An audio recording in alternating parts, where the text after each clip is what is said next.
Gilian.com. This is Luke Smith, and I hit these buttons, and I never know if this thing's really working or not. So if you could chime in the comments and say if it's working or not, that'd be great. I see Refined Living showing up. Thank you guys. I'm going to give away some land today. So if this is your first time ever coming to one of these shows, welcome. Please feel free to ask questions. Ask about how we get the land. Why is it so cheap? Why is it, I can't believe it. Nobody believes my prices. But I mean, that's my sales pitch. I'm not very good at selling stuff. So my sales pitch is price. And just try to get the best price around. When I'm going to price properties, I look at what other people are trying to sell them for, and it's like, well, that didn't work, right? If it's still for sale, that price didn't work. So there's some price that's lower that probably works. And so I was just going back and forth in some comments on an old video, and the guy was asking, why'd you lower the price on this one? Because it didn't work. It's been on the website for a while and it didn't sell. So I must have priced it wrong. I thought it was the best one in the area, but I didn't do it right. So I just lower the price. Just keep lowering the price until somebody buys it, right? I'm saying that, and I'm thinking about some of the properties, the oldest ones on the website. I should go through and lower the prices on some more of those. You can see the oldest ones on the website by going to ruralvacantland.com and going to listings and just looking at going to the end of the list. We're close to 400 properties on the website right now. So page 300 or 39, I think it's 10 per page.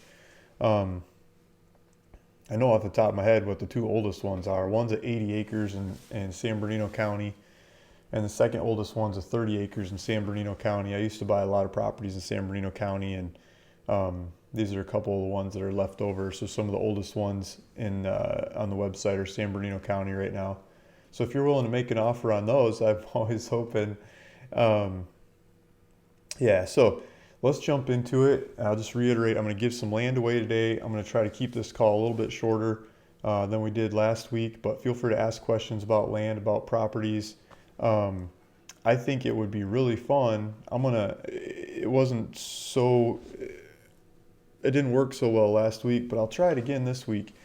I asked for the most economic looking property on the website. Like, which one do you think you could buy and go resell, or buy, fix up, resell, buy whatever your story is. Buy it for cash, go resell it for terms. Buy it for, buy it off the website and go sell it to somebody else. Buy it off the website and go live in it yourself and get rid of your rent, get rid of your mortgage. What kind of impact does that do to your personal finances? That might make that property the most economic one. Pitch your case in the comments or the live chat. Put it in the live chat while this video is going live. Every Monday morning at 9 a.m. we do these videos. So if you're on here live, put that in there, and then I'll try to go through them and compare and contrast, and I'll try to judge. Maybe it's better if the audience judges, but I'll try to judge which one has the best economics, and we'll look at them and compare and contrast, and I'll give you a piece of land. And the piece of land will probably be some crazy middle of nowhere something land in Arkansas, because I can get those for cheap and I can't afford to give away much else. So I'll give you one of those, and you could probably sell them for, $500 or $1,000 or maybe a couple $1,000 if you go do some real marketing on it, get pictures and get to know the local story and everything, or give people tours, and you could probably really sell it for a bunch. Yeah, I'll give it to you, and you can go sell it on Craigslist or eBay, or you could post it on Zillow, or you could do OfferUp. I've sold some properties on OfferUp recently. Let Go didn't really work for me. It seems to be a lot more people on there, but for whatever reason, they just want all the free stuff.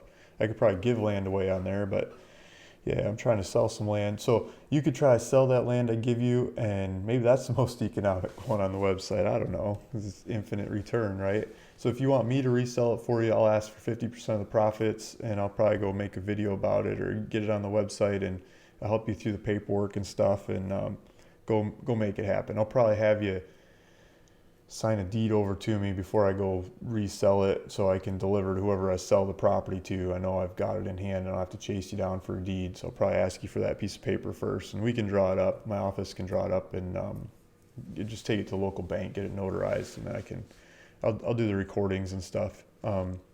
Okay, so let's jump into it. People are coming on. First, I want to do a shout out to one of the subscribers. I don't know if he's on this morning or not, but he made this Let me find my mouse. He made a video. He made a couple videos before I found out about it, and he was recommending my YouTube channel. So check this one out. This is a house a guy bought. He bought it for $5,000, and I don't believe he bought it from us. I'm not sure where he bought it from, but in his so his YouTube channel is called Extreme Budget. He's got like 21,000 subscribers. That's pretty good. So people are following him. And then he's got underneath this video, he says, here are some basic resources for searching for property. And number one on the list, ruralvacantland.com. Thanks, guys. That's cool. I got first on the list above LandWatch and Zillow and a bunch of others. I'm sure I get the better prices than those other guys, but I'm just a little one in the background, waving my arms, right? And those guys throw all kinds of marketing at these properties. So I wanted to pull up, let's see, if I pull up his YouTube channel, he made another video just recently, like right now, my face shows up on there. You can't point that far, but look at that. Easy Cheap Land or Cheap Easy Land. Got 1,000 views, and he basically points out some of my videos of these recent houses I've been putting up for sale for like $2,000 and next to nothing price houses. These Arkansas properties that we've been getting, a lot of them have houses on them, so I've been highlighting some of the houses, and he started pointing that out on his YouTube channel. So thank you guys behind Extreme Budget. If you want to go look at a YouTube channel, that guy bought a $5,000 house and he's taking you through the fix up of it. Like, he decided to move into this house and he makes these videos. Wish I could show you the background to one of them. I'll skip through this one. I'm gonna hit mute here if I can do it fast enough. So here we go. So in the background of his videos, he's got see if it loads. He's got the house that he's working on it in the background, with like the open studs and microwave and fridge sitting there on a table. It's perfect. This is what I think the houses that I've got on the website look like. Like, you're gonna have to rip them down to the studs to go work on them, like this guy's doing. And so he's got other videos, and his plan is to build a tiny house in the backyard, like a shed, right? To live in the shed. And he's bringing power from his, like, where the water heater was hooked up to the shed to wire this thing up. I think he took out the old hot water heater so he can use that circuit. And then he can drop the ceilings, work on the floors, and go, do the major renovations in this house without living in the house, because he says it's a little bit too much renovations to do while he's living in the house. So this looks like my friend's house that he bought in town here on the other side of the freeway. That I've been helping him out. I mean, his house is same story. I mean, cheapest old junker in the area. He paid, I think it was $750,000. I shouldn't laugh. That's the cheapest one around my little area here. But and he searched a lot to get that thing. And he's ripping it down and building it back up. And hopefully later on someday he gets it polished up enough that he can finance it to get money to do the rest of the fix up on the house. And so that's because he had to go cash for that thing. It was in such bad order. So here's just a good example. So I want to do a shout out to Extreme Budget and the guys over there. Thanks for pointing out my YouTube channel and my properties, and I think that's really cool. So let's jump back into, I got the properties in the background. The other thing I want to talk about before I jump into questions was some of the stuff I've been working on this weekend. I sent out a bunch more mailers over the last couple days. I've been promising a lot in the past that I'm going to send out mailers, and a lot of people ask, what are my mailers? My mailers are basically, I wonder if I had an example of one. I don't have an example of one right in front of me. Usually I have some sitting around that people send them back signed and stuff. It's just a 2-page letter. It says, I want to buy your land. You know what I did? I changed it in this last mailer. I changed one word on my letter. It says, I want to buy your land. It says, I want to buy your real estate. Because some of these last mailers have houses and mobile homes and stuff on them. So it's still got my website. It says ruralvacantland.com, but they'll get the idea. So I'm trying to buy their house and their mobile home for like the price of their land. And looking at their land, I'm laughing because I had this great guy. Got one of my mailers, previous mailer, and he called me back and he said, Luke, I love what you're doing. I've been watching your YouTube videos. He might be watching this video right now.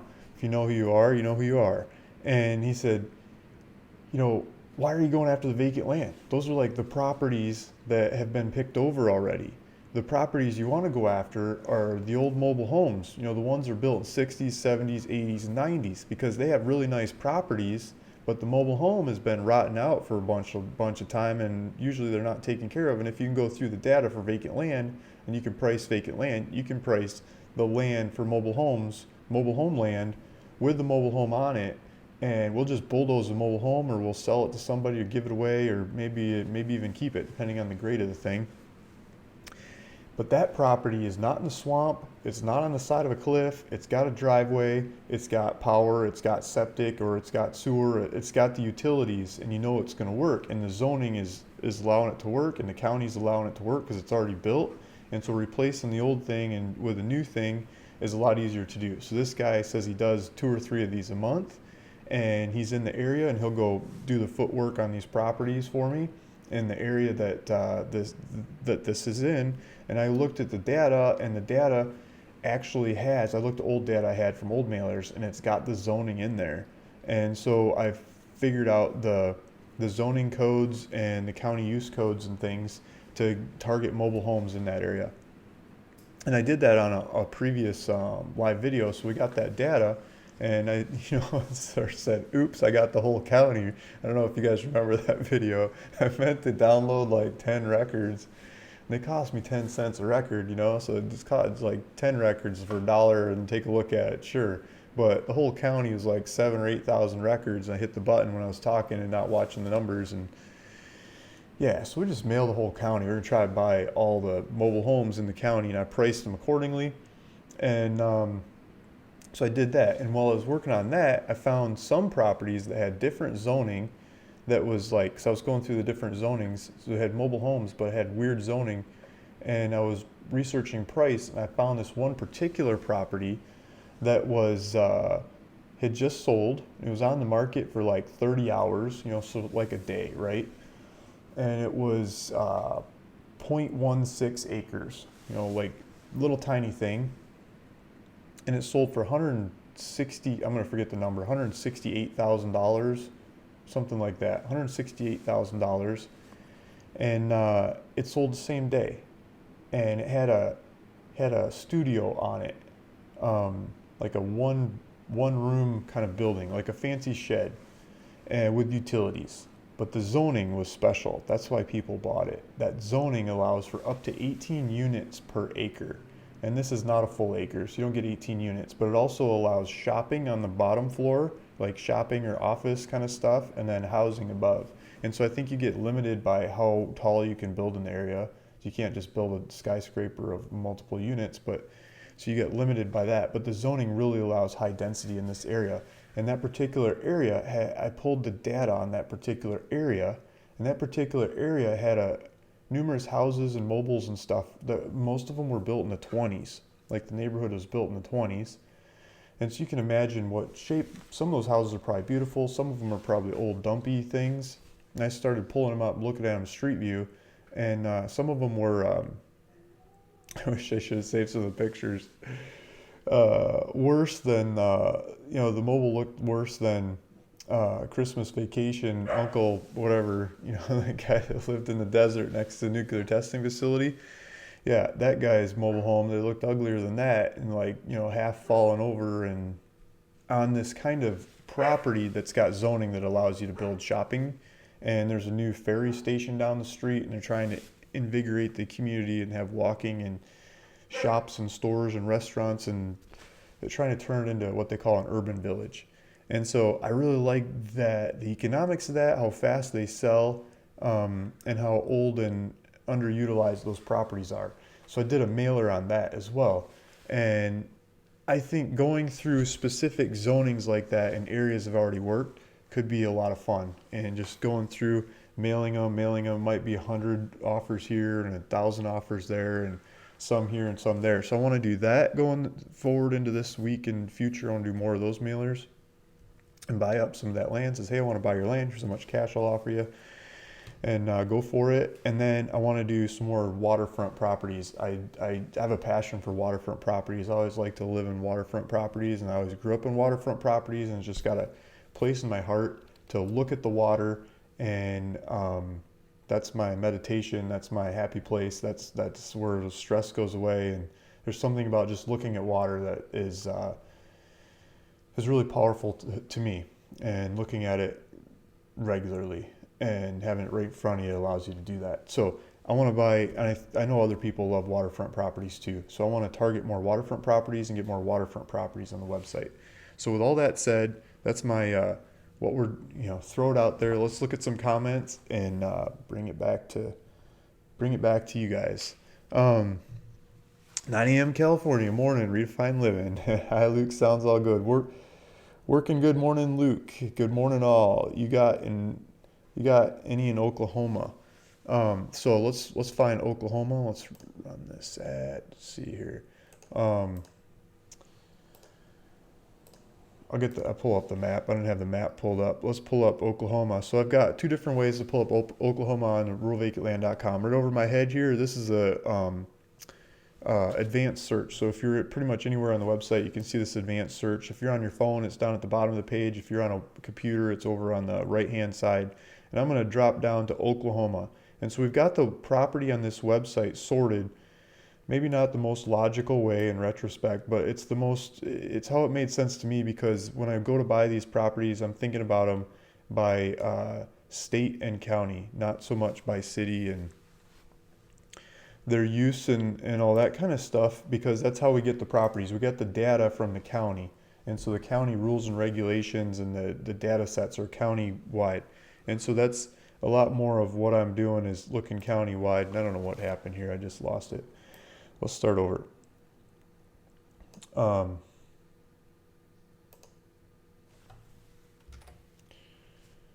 So Oklahoma for sale. Okay, so Oklahoma for sale. I'm gonna filter this thing and we'll see if it works. So we've got a couple in Oklahoma. We got these big acreage ones. I shouldn't say just. These are some pretty awesome properties. We've got 120 acres in Latimer County, Oklahoma, and we've got 50 acres in also Latimer County, Oklahoma. So the 50 acres is 48 grand, 120 acres, 98 grand. It's gonna be cheaper per acre on this one. Let's look at this one first. 98,000 for 120 acres. That's less than $1,000 per acre. What is that? 900 an acre or 800 an acre or something. So Dave Ayers has this one on the website. Looks like a bunch of trees. Maybe I didn't ever make a video about this one. Maybe I made a video about the other one. So this looks like, I don't know, two squares next to each other. It's kind of goofy shape. Looks like a little road on the southern boundary. I bet you it's good hunting in there. Looks like a bunch of trees. I bet you could have a mobile home or build a home or pull in there. Yeah, that's enough land. You could pull in there in your car and tent, and nobody's ever going to notice what you're doing, right? So let's see where we're at. I don't even know where Latimer County is. That's the beauty of this website, is all this land isn't my land. We have like 20 people posting properties on the website right now. Really good people that do land deals like I do. They buy these things for cash and they sell them for cheap. So Oklahoma City's over here. I got a speeding ticket driving through Oklahoma City one time. There's like no topography until you go under the freeway, and there's a cop hiding right behind that. I was doing 100 plus, and I just pulled right over. He waved me over. I was flying through there, and actually I didn't get a ticket. He gave me a warning. I talked my way out of it. He was a nice guy, and I was going from Michigan to college. I was going to college in Southern California, and like, I'm on my way to college, sir, and I'm never coming back here again. And he said, yeah, don't ever come back here again. And he said, slow down and make sure you make it there alive. There was nobody on the road. He was the only person around. We had a really good spot to hide. Downtown Oklahoma City. The only topography around is underpass. So here's a road that goes near there. This isn't the actual property, but this will give us an idea what the countryside here looks like. Looks like there's some rocks in there. Might be able to use those for building material. These look like trees that maybe the place got forested not too long ago in this particular part of the country, or this square, or this area. The forestry might be different, because this was the road up here. It might be different on the property. So 120 acres. I don't know how to present this. It's just all forestry. It looks like there might be a stream on the property too. There we go. Let's pull up the pictures. We'll let the pictures talk. They can speak more words than I can. It looks like a cute little stream. I doubt there's fish in that stream, but I mean, you could use it for watering stuff, and you could use it for emergency backups and things. You might be able to filter it and drink. Some flowers, some mushrooms, some trees. The trees look bigger, healthier on this property than they did next to the road where we were looking at. This maybe hasn't been forested as much. I think that's an oak tree, maybe a white oak. Some more oak leaves here, some pines. I'm not sure what kind of pine tree that is. Some cedar. I think I saw a cedar there. Looks like a cedar tree. It's a nice stream. 120 acres with a stream, 98,549 from Dave Ayers. Go take a look at that one. Who was asking about Oklahoma? Ricardo Guerrero. Wood Booger. Where's my land at? Where's your land at? What, You mean like how do you get there? I mean, I've got GPS coordinates on all these on all these properties. Let's see, this one's got GPS coordinates down on the bottom. So if you pull it up on the website and you click on it in your phone, it should give you driving directions to the property. That's where your land's at. If you're trying to pick out one to buy, there's a bunch of them on the website. Go find the right one for you. If you're asking about paperwork, I mean, I'm doing paperwork as fast as I can go. I'm probably behind on the free land. Did you just win some free land? Maybe you just won some free land like 2 weeks ago, if I'm thinking right. So I need to process that paperwork. I'm probably about a month behind on doing the paperwork for the free land. I'll get that paperwork running to you, and you'll have to sign stuff and get it sent to the state. So I think that's what you're asking about. Sorry, you caught me off guard there. So I'll get that paperwork going. I'll do some more of that paperwork today. I'll get on top of that. This culture says, I'm looking in San Bernardino and Riverside County. There we go, San Bernardino County. What size are you looking at in San Bernardino County? Because I've got that 80 acres just outside of Barstow, and I recently did a visit to the property, and I think we got the pictures updated on here. Let's see if we can. Let's see if my new pictures are on here. Okay, so I'm going to the oldest property on the website, and I'm doing that by looking at the list of vacant land for sale, and I'm going to the bottom of the list. And the bottom of the list is 80 acres, 10 miles to Barstow, California. And so I was just out here a month ago or so, asking $49,000 for this property, and there's a little video I made about it. So here's some pictures. I think this is off my phone because of the weird size. So you can see there's town off in the background, and there's a whole bunch of rocks that you could use for building supplies, like right along the road that runs right into the property. It's a good view out over the area. I think the actual property line is right here at the horizon of this hill, and then down a little bit. It's 80 acres. It covers a huge area. There's little pull-outs. There's good spots to camp on it. I mean, you could pull like a school bus or a big motorhome onto this property with all your toys out there and go racing up and down these old roads. There's a spot with like an old fire pit. So here's some pictures with flowers and stuff. Let's see if I find the fire pit spot I was talking about. So here's like the roads on the way out to the property. Some different property markers in the area.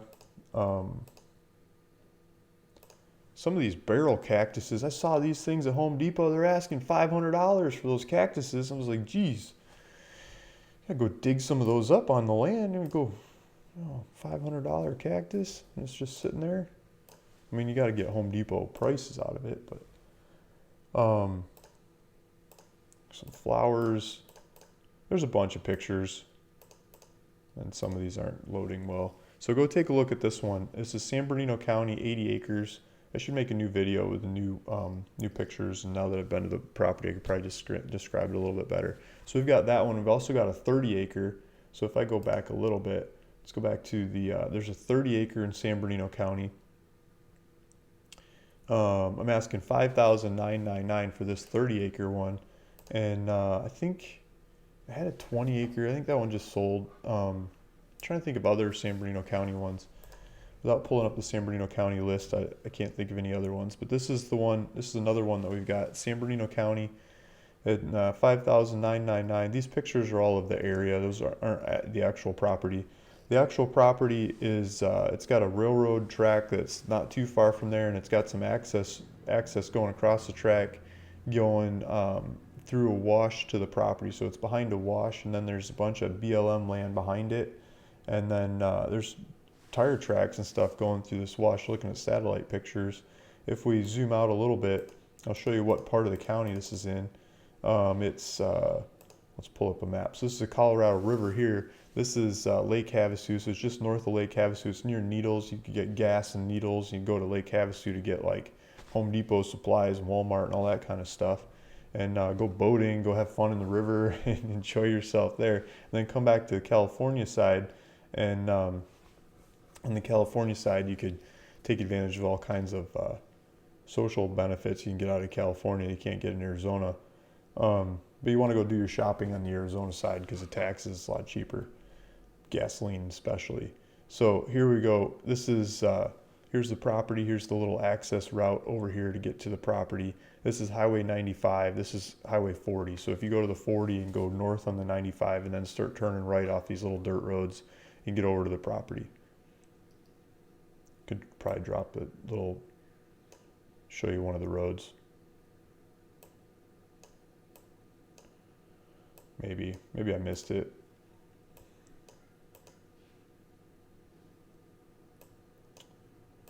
Well, there's a truck in the way. Taking steel somewhere.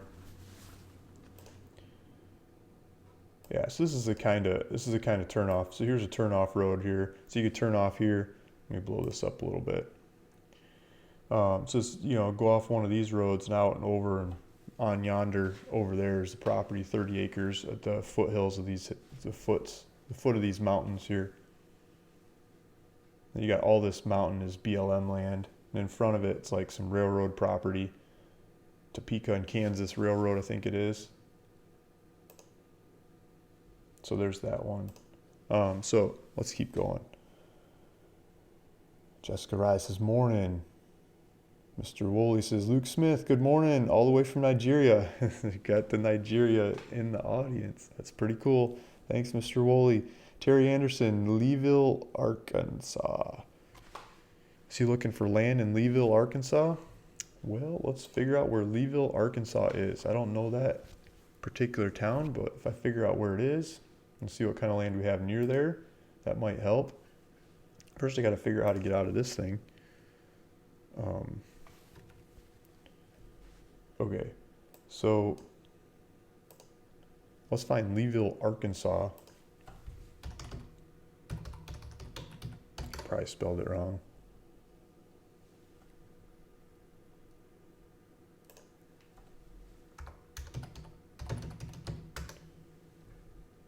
Leesville, maybe it's got an S. Maybe he spelled it wrong. Leesville, Arkansas. Let's try Leesville, Arkansas.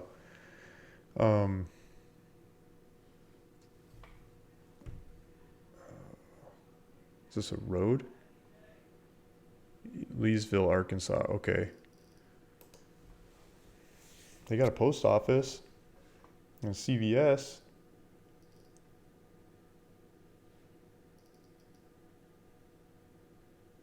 Leesville. Where are we? This is the northwest part? Okay, so we're...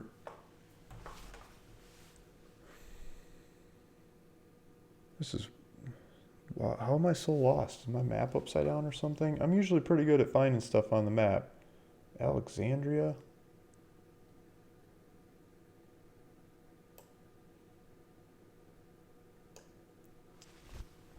So Lake Charles, Leesville.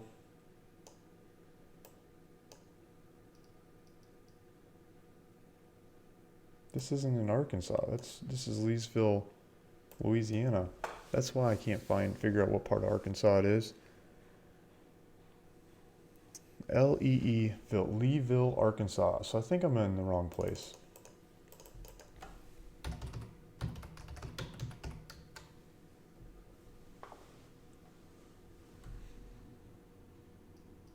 Leeville Bridge? Leeville? This is down in Louisiana. I'm giving up. Okay. Uh, Terry Anderson, tell me where Leeville, Arkansas is. Maybe a zip code or something. Metha Williams, hi Luke, hi Metha. Metha, I just sent you some paperwork that we were talking about recently. Hopefully you got it or it's coming soon. Backwoods Bungalow, welcome everyone to Luke's Land College for Rural Vacant Land Buying. There we go. Thank you, Backwoods Bungalow. Trying to teach, trying to learn myself. I learn by teaching, right? People ask questions, I research to try to kind of find an answer, and that's how I learn lots of stuff that way. Like, look at this map in the background. I did a signing one time on this Grand Isle out here, this island, and I didn't buy the land there, but the person I was buying land from was out there. And there's a judge who does notaries. And I finally got a hold of him, and he was like on his deathbed old. And I sent him the money and the paperwork, and he lost it. And he was supposed to meet with the sellers. It was like his neighbor. Oh, it was a mess. But so I tried so hard to get like new notaries out here to Grand Isle and tell me about it. Like the hour from the mainland up here where there's actually notaries to hire out to Grand Isle, and it's like 2 hour drive, hour and a half, 2 hour drive to get a notary out there. I had to pay through the nose to get a notary out there to buy this land from the guy that lived out there. But boy, it made me want to go visit Grand Isle, researching that place. It sounds like some really nice beaches, some nice people, a nice little town, and just way out at the end of everything. I can't believe someone built a road out there. It was an amazing road, just looking at all the bridges and everything. That's on my to-do list. I want to take the kids out here. I want to drive this road out. Next time in Louisiana, I'm going to drive out here to the end of that road. My wife always gets mad at me because I always want to go figure out where the road ends. But I don't care. I'd love to go to the end of that road and check that place out. I bet you it's got great seafood. Go rent a house on like VBRO or something with a good internet connection. I could probably do land deals from there. Redefined living. I purchased a property from you in 29 Palms and was already offered almost double. Pretty economic for me. Nice. Yeah, sweet. Did you actually put it up for sale or are people just mailing offers? There's a lot of people mailing offers. More people are coming in and mailing cash offers on vacant land. 29 Palms is a great place to do. It has been in the past. Maybe if they're mailing double what I sold it to you prices, it might not be so economic to go deal land there anymore. But yeah, that's great. I mean, you probably want to keep your land, but it's fun when you buy land and somebody offers you double what you just bought it for, right? Jessica O'Reilly, what happens if a transfer for a deed has an error and is rejected from the county by the seller? Nice. There's a good question. Okay, so that question could take all day to answer. Let me reiterate this question. So Jessica O'Reilly says, what happens if a transfer for a deed has an error and is rejected from the county by the seller? So I'm guessing the error was by the seller. And so the simplest thing to do is to fix the error, and whoever notarized that deed in the first place, if it was just rejected, like before it even got recorded, that's the easiest. Like it's missing what state or what county, or you're mailing it to the wrong county, or you got the wrong county on the deed, or you got, it says a DBA, like somebody doing business as is buying the property, or the person selling it is not the same name as the person that they have on there. Like that kind of stuff. Sometimes the recorders will look at it and say, no, something is obviously wrong here. Or your margins on the side of the deed are wrong, or you didn't leave this place in the upper right-hand corner for the recorder to put their stamp or to put all their stuff, or you didn't say who to return it to. Like, come on, you idiot. Where's the county going to return it to? Or you put who created it above who's it's going to be. There's 100 different little things on a deed that need to be perfect to the standard of that county. And that county might have different standards than the county next door in the same state. Like we were just talking about San Bernardino County. I used to get deeds returned from San Bernardino County when I first started doing deals in San Bernardino County because it didn't say on the bottom of the first page who to return the deed to after recording. But at the top of the first page, if you look at all the standardized deeds for California, people put at the top left-hand corner of the page who to return it to, who it was created by, who to return it to, and where to send tax statements to. All those three things need to be stated on the deed. And you can have it all the same person, or you can have different people, different order and stuff. But who you return it to should be in the uppermost left-hand corner. Why? Because not so often anymore, but some of the, like Arkansas or something, they'll fold the paperwork so it fits a window envelope. And so that name and address has to fit in the window envelope because they're too lazy to go write it out, you know? So they gotta be able to fold it at the right spot to fit in the envelope. So you have to have your formatting right, and that name and address has to be right to be in the right spot for them to fit it in the envelope and send it back to you. Even if they send it in a one-page, like a full-on page envelope and they don't fold it, they still complain about that formatting. It's not in the right spot. And they'll send it back to you and say, fix it. So it might be like that kind of stuff that is the error. I mean, those kinds of things are considered Screever's error, like small things. So small things like that, you just fix them and either do a new deed or cross it out by hand and write the way it should be, or edit the deed. And send it back for recording. And that, if the county's telling you what's wrong with it, that should be really easy to fix it. If they're not telling you what's wrong with it, and they're just saying, like, so much stuff's wrong, we're not even going to start with you, you might want to go hire somebody that knows what they're doing to do the deed. Or get your template from somewhere else if you're really trying to do it yourself.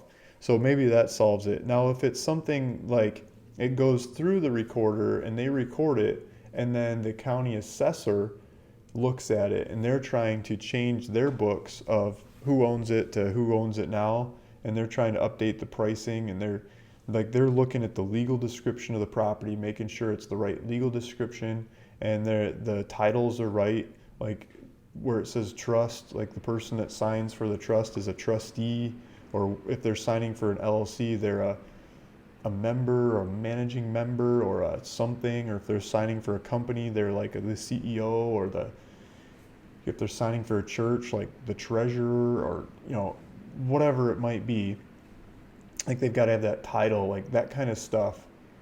You can just add it and send it back.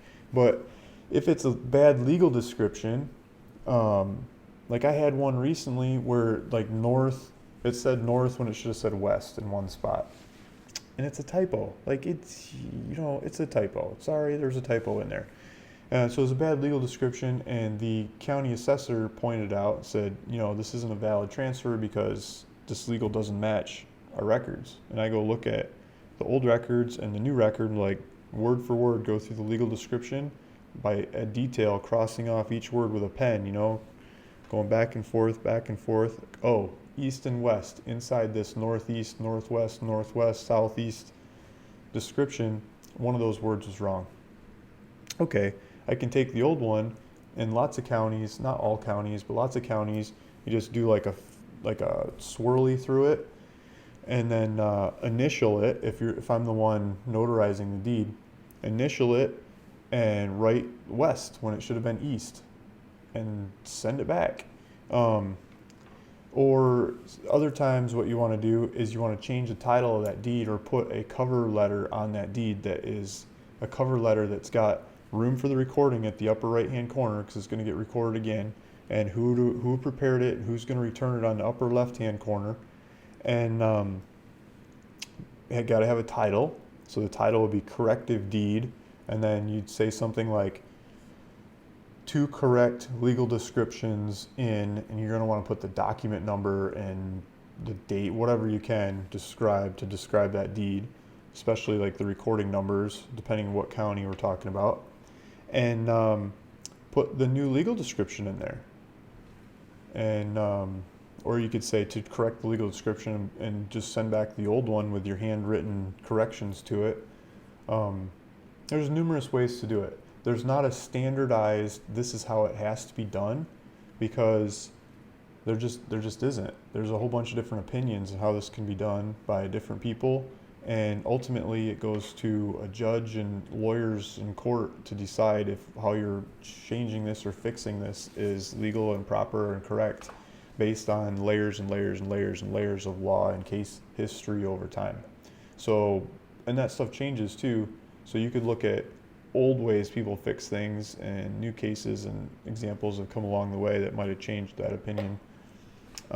So there's no real solid answer to Jessica's question of what happens if a transfer for a deed has an error and is rejected from the county by the seller. Rejected by the county, by the seller. I think by the seller part is who made the error. But I've fixed lots of deeds. I've fixed deeds for other people that have asked me for help, even though I'm not an attorney and I shouldn't be doing that, and I don't want to do that anymore. But I'm usually fixing deeds for errors that I made or my office made, and it happens because we do a lot of volume, and fixing it is just part of it. And you know, I thought I was always the idiot fixing paperwork, but you know, I just got off the phone with a title shop on Friday who left out a third of the legal description. I bought a property through a title shop, sold it. Lady was really happy to buy the property, and ran it through title shop to sell it. It was actually a different title shop on the sale in retrospect. But either way, one title shop to buy it, one title shop to sell it. And the title shop came back, and when I asked them, you know, where's the rest of the legal description? We signed all the paperwork and pushed the thing through. What happened to the last third of the legal description? Because the legal description was broken down into part 1, part 2, part 3. Part 3 was a half interest in a water springs that the property had. And so it went from me buying it with the half interest in these water springs to me selling it and it not having the half interest in the water springs. And the buyer is asking me, like, what happened to the water? Who'd you sell the water to? Why'd you keep the water? I'm like, I didn't keep the water. I didn't sell it to anybody. You're supposed to have the water. And I went back and studied the paperwork, and sure enough, it was just left out of the deed. And so I went back to title, and it's like, where is it? You know? And they said, let me talk to my boss. And the boss said, let me talk to my boss. You know, went up the food chain. And they said, well, yeah, you're going to have to just transfer that outside of title because we can't do title insurance on the water rights to that property. It's like, okay. So I'm doing a deed, that's one on my to-do list today, of fixing one for title. They won't fix it in the title shop. I'm fixing it myself. I'm doing another deed on top of the old deed that transfers the water rights, that third part of the legal description from the companies that I work with to the person that bought it. And I'm going to get that notarized by everybody that needs to sign it and send it to the county for recording and pay for the recording and everything, even though it's the whole deal's been done and a while back. The title should have done it, but they won't. So I mean, even other transactions through the same title shop have water rights listed in the legal description, and they did those. They just put an exception in the paperwork that they weren't doing title insurance on that part of it. And if you look at the exceptions in title shops when you're doing as title and escrow, I mean, they accept out like pretty much everything except for what they know and they're signing off on right there. And that's the whole point of buying title, is like the unknowns, right? And they just accept out all the unknowns. If we don't know about it, we're not covering it. It's like, well, why am I buying title insurance? You know, the big title joke, right? So it's not just me that makes errors on these things. Hopefully, Jessica, your error or my error or whatever we're talking about, error here is not that big of a deal. It can just be some paperwork to fix it. 99.999% of all title stuff is just some paperwork to fix it. It's never really money. The big money in fixing title is usually just like another recording cost.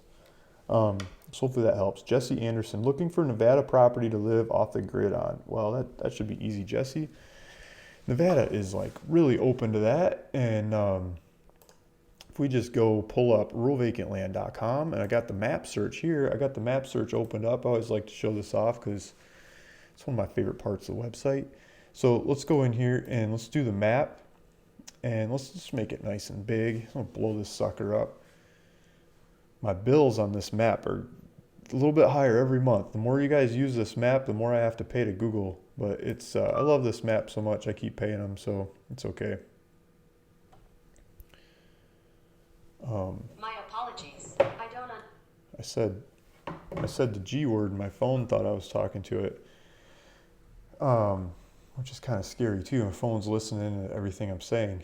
It's a new software thing. So Nevada, upstate Nevada. I don't have any downstate Nevada. I should go target this whole area.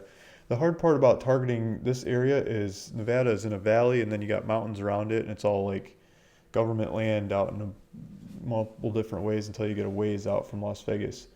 But in northern Nevada, you've got Route 80 and it's a major thoroughfare. We got a bunch of properties on multiple sides of Route 80. So you could come over here. We've got this one's actually the California side, but this one we've got, I think this is a 40 acre. Yeah, 40 acres in Pershing County. We've got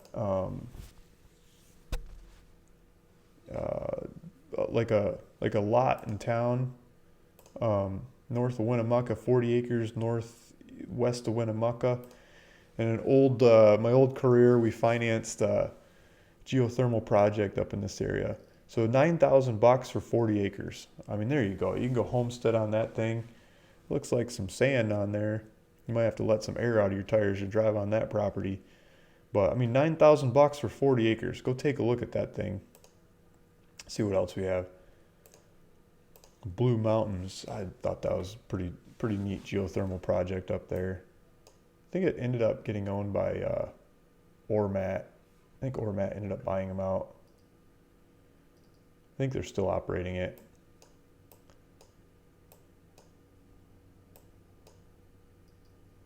Elko, we got a couple properties outside Elko. Let's take a look. So 2.71 acres. Elko they've got a college, they've got grocery stores, got a hospital, a good sized hospital, Home Depot, Walmart, all kinds of supplies in Elko. I think Elko's the third largest town in Nevada. $2,605 for this property, and I think they do owner financing too. It's not talking about owner financing, but you could probably ask for it. And then we've got a couple more down here, and let's see if we've got some more. Here's some more up here. So if you just keep going along Highway 80, we've got numerous ones to choose from, and usually we have some out in this area too. Geez, we're getting sold out. There's just one. Well, here we go. There's a couple of them up in the Montello Valley area too. So take a look at those. So there's a bunch of them in Nevada. The main thing in Elko County is if you hook up a power line to your property, then they come do an inspection and they'll look for GFI, whatever you call those switches you put in the bathroom, GFIC switches, and they'll make sure like your plugs are a certain height off the ground and your pipes are like, your wires and conduit, and all those kinds of things that the electrical code asks for. So if you're building your own place, make sure you do the electrical code if you're hooking up to the power grid or you plan to someday. If you're doing it on your own, they don't even have those inspections. I don't think they have inspections for pretty much anything if you're doing it on your own. Maybe a septic inspection. I don't even know if they have that. CS says, what's up with the property taxes? Some are really high and some are really low on land. What's going on? It's a good question, CS. So CS, what is up with property taxes? Why are some high and some low? I think some of the lowest ones that I know of out there is, northern Nevada is pretty friggin' low property taxes. Northern Arizona is pretty darn low. As you get into southern Arizona, they're still really low, but they're higher than northern Arizona. If you go into Arkansas ones, some of those are like 40 cents a year, $4 a year, like you don't get any services from the county when it's that low. Like they probably don't even have a jail. They don't have a library. They don't have a sports arena to pay for. They don't have like many roads to maintain. They don't have much of anything going on.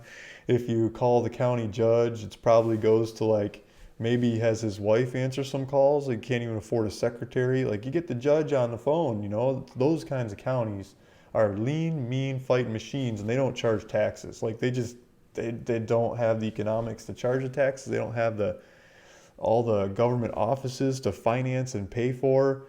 And so if you want any of those county services, like good schools for your kids to go to, it might be, there's probably somewhere in between the really, really high taxes and the really, really low taxes where it might make more sense to have like a good school for your kids to go to and like a bus to come pick them up in the morning. if you want to live in the countryside, or else some of these counties, I mean, you're driving forever to take the kids there, and then the schools are broke and not doing really good justice to your kids, and you might be better off doing homeschooling in some of the areas that are really, really, really cheap taxes. That's what's the difference of taxes. Like what the county has been willing to increase its taxes for over time. What do they build? What do they make happen? You know, our county just said no to the Chargers a couple years ago. We're not going to build you a new football stadium, guys. We're not going to help you. We're not going to subsidize it. The Chargers moved up north, moved to LA somewhere, and I think that's a good move. But San Diego County charges crazy more taxes than lots of these places that I'm talking about, and because they've said yes to all kinds of other things that they have going on. Johnny Cochran, hello, Luke from Knoxville. My phone's still on because I'm worried about my daughter at school. It might be, I might have to go pick her up. So I'm watching messages. She might be homesick today. I might have to go get her. So I'm just not turning the phone off here. Jeff Spurney, I want some land in Elko, Nevada. Yeah, there you go, Elko, Nevada. So we just covered that. There's a bunch from there to choose from. Dankware Administrator, that's awesome. Yeah, California. Aloha, everyone. Peace and blessings. Keith says, good morning. Extreme budget is how I found you. Thanks, CS. Yeah, this seems like a fun channel. I think we got a lot of the same ideas going on when it comes to personal finances. He's talking about buying a house, $5,000 house, to cut out the rent, cut out the mortgages, cut out the housing expenses of where you live. And I think that's a huge impact to someone's personal finances. I think if you look at your personal finances and you chart it out or Excel or write it down on paper or write each expense on a different piece of paper so you can sort them, might be a better way to do it. And you figure out what your monthly expenses are. I'm going to sneeze. You go and sort them from highest to lowest. If you do them on separate pieces of paper, just make a list so you can see what the highest to lowest are. The highest one on the list is probably housing. For most people, it's going to be housing. In the U.S., it's going to be housing. Unless there's some other extraneous circumstances like medical or, unless you're living with your parents or something and you're paying for college. It's housing. Housing is at the top of that list for most everybody. That's the big one. If you can kill that bill, it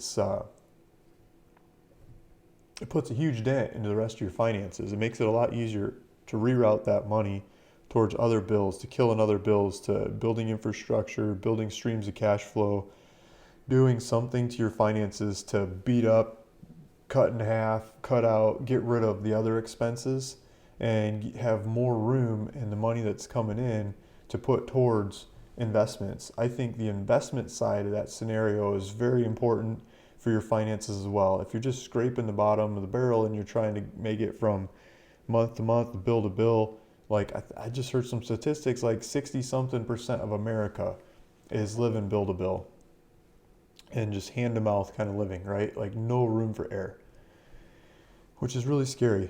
And I think with a little bit of basic education and a change in culture, people aren't really willing and they don't feel free and comfortable to talk about money. I think if more people were free and willing to talk about money, we would all be learning from each other a lot more. Like the extreme living guy is doing. He's talking about money. He's talking about budgeting. He's talking about extreme ways to change your budget.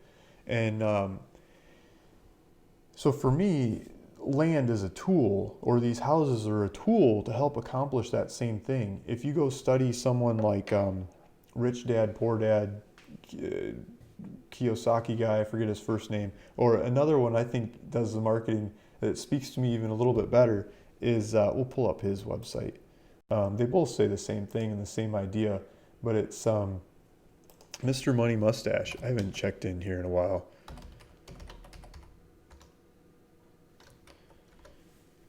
I binged through this whole thing and then I kind of stopped watching because I get the idea. I love the mantra.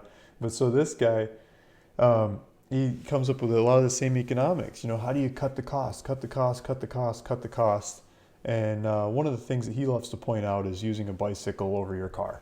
Like you don't need to be in your car as often as you do. You don't have to be buying the gas and the insurance and the maintenance and all kinds of things that goes along with using your car. You can order more stuff. You can, and his idea is stop buying the stuff. But I mean, you could go get your groceries and you can go do your entertainment and all that kind of stuff on your bike. And that's one of my next moves. I use my bike a lot. I try to use my bike to go to the notary and the bank. And I think one of my next moves might be electric bike, and I could do it a little bit faster, a little bit less sweat, if you will. A little easier way. It's not supposed to buy stuff to do this, but I think that'd be a good way to really park the car a lot more. And so he goes through all these different ways. He's fixing houses, making them happen, and the ways of changing your economics. And so featured article: a millionaire is made $10 at a time. This is the same idea. And the cash, my part of this idea is the tool and the tools. My land is just one tool. It's not the tool. It's just one tool that you could use to help your personal finances. So what I do and what I see a lot of other people do is they'll buy these things for cash. And let's say $500 property. You might start with something simple, easy, figure it out, learn, right? Buy a $500 property. And then go sell it. Go put it on Craigslist. Go put it on Craigslist for $100 down, $100 a month for 24 months. That's $2,500 because $100 down plus $100 a month for 24 months, right? That's like 5 times your money. Yeah, it's over time. It's not immediate.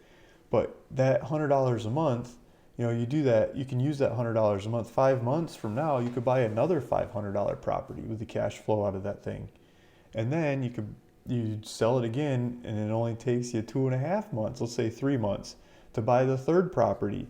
And then you do that same trade, and then you got 3 properties, it's 2 months, 1.5, 2 months, and you're buying the next one. Before you know it, you're buying another property every month. And you might get tired of these $500 ones, and you might start buying the $1,000 ones and $5,000 ones and $50,000 ones and going on from there. And selling those things on terms, selling them for cash, building something on them and renting them out, improving them in one way or another that they are more marketable. And improving them might be as simple as going over there and looking at them and taking a picture and figuring out what the regulations are and putting a sign in the front yard. Maybe the neighbors buy it. Just basic stuff that I'm not doing. Like I'm selling these things wholesale, super wholesale price, and you can add a lot more lipstick to them and make them a lot better. Land is very hard to beat up, and when it's bought at the right price, it's hard to kill the value in that thing, in that asset.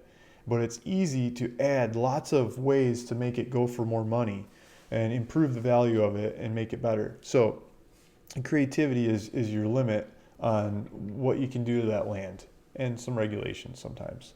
But within normal relations. And so I think I'm providing lots of tools to people to improve their finances. Not only be able to use these properties to cut your bills personally by moving on to them, but to use them as an investment tool to help other people move to these properties and save their personal finances from the whole real estate mafia out there, if you will. Okay, back to realvacantland.com. Let's look at some more comments.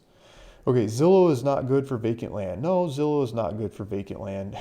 It's hard to search Zillow for vacant land. But they've got a lot of data that is not on other websites. I like Redfin. If Redfin covers the area, Redfin will tell you the actual APN number of the property. So you can look it up in the county. You can see who the owner is. You can see what they paid for it. You can see the history. You can look up the deeds. You can really dig into that property if you know how and you want to do that. Redfin will tell you that. And the other ones don't. Like, how annoying is that? The other thing that Redfin will tell you is what the seller is offering a buyer's agent. Have you ever seen that, guys? Let's pull up Redfin for a second. Not that I want you to go buy properties off Redfin, but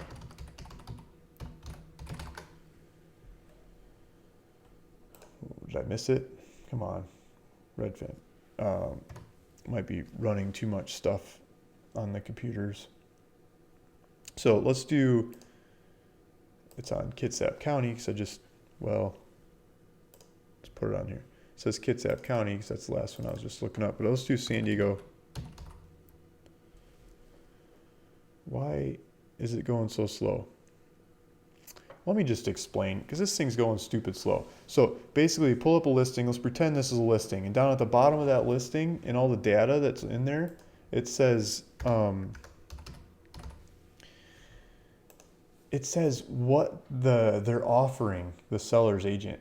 And you can see that on MLS, but you've never been able to see that on Zillow and these other websites before that I know of. And I think that's spectacular. I was looking at some this weekend, and some properties right next to other properties, they're offering the buyer's agent 5%.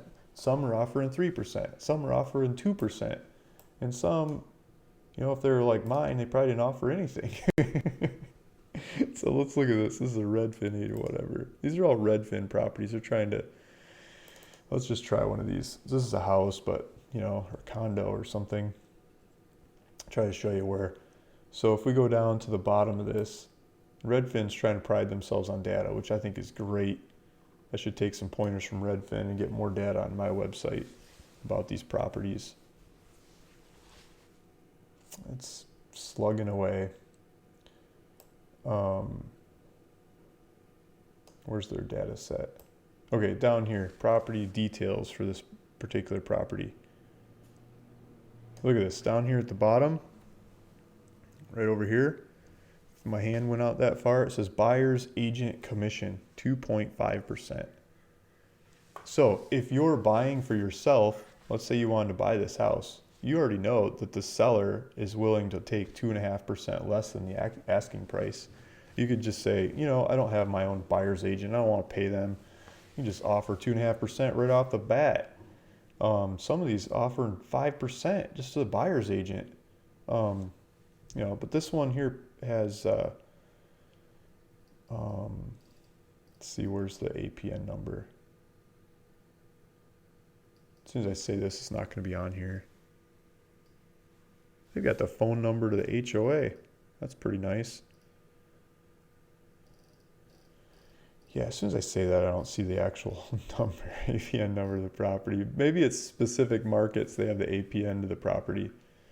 Kitsap County, I was just looking at, had the APNs to the property. So you could see, you could go look up and study that actual property in lots of other ways instead of just through the marketed phony-ish stuff here on the website. Okay, so let's keep going. I love that guy's channel. He's a very smart guy. Yeah, talking about the extreme budget. I think that's cool. Okay, I lost my spot in the comments.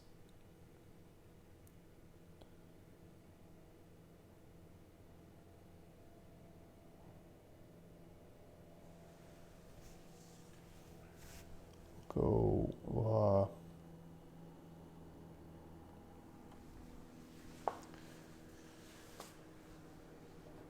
Extreme Budget has worked hard on his budget house. Yeah, no, that's how it goes. You buy, kind of get what you're paying for. But it was like small town Iowa somewhere. I think that property was that he had, and I mean, I love the idea of it. I think it's great. Go buy a cheap house, fix it up, make it happen. Buy a piece of land, build a house, make it happen. It's the same idea.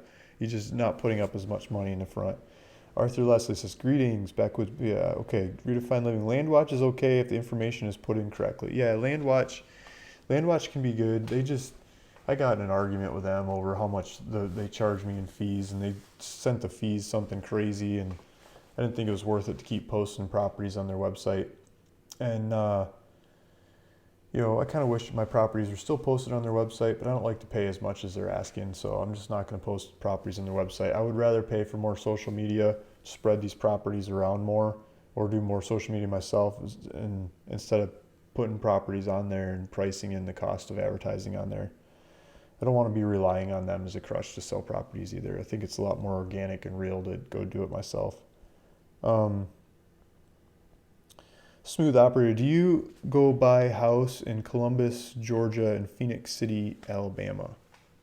I don't. Maybe in the future someday, but I don't right now. Jesse Anderson, I will be buying land in Elko County as soon as I can. I'm looking for 5 to 10 acres. Nice. Jovi says, good morning. Yowawa says, hi, Luke and your fellow fearless land explorers. Hi, Yowawa.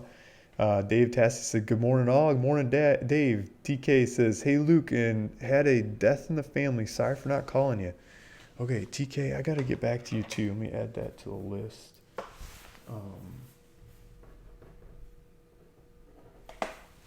We're talking about a land deal. Iowawa called Raccoon Mobiles. Yeah, Raccoon Mobiles, talking about some of the ugly, fugly old mobile homes. I mean, I get them on some of the vacant land sometime, and it's like, what do you do with them? Like, I don't know. You can use them if you want, or use them for tool storage. Or if the roof still works on there, you could maybe store some supplies in them, or put them on Craigslist. There's usually a couple of them on Craigslist to choose from. Come get them within the next 30 days, and it's free. I even saw a guy doing one of them I was just showing on a previous video. He was asking for a $500 deposit, and then you can come get the thing and take it all away and don't leave a mess, and he'll give you the $500 back. I thought that was a pretty creative way of doing it too. Hi from Missouri. Terry Anderson. Luke, the 2 house properties in Arkansas is an excellent investment. Yeah, exactly. For the right person. I agree with that, Terry. You could go buy a couple of those houses in Arkansas. Some of them, I got 2 houses on the same property. I don't know if they're worth fixing or not. You got to go look at them and see. And the paperwork will be totally settled on them pretty soon. And as soon as the paperwork's totally settled on them, I'll update the website that they're ready to go. You can go use them the same day that you check out with them. But Jeff Hinckley says, hello all. Catherine Kearns, good morning to you. I am retired and very interested in obtaining property. Thank you, Catherine. Thanks for coming in. We got property coming out our ears, always going for more too. Calamity Rains had hit it. Yeah, thumbs up. Thank you. Thanks, guys.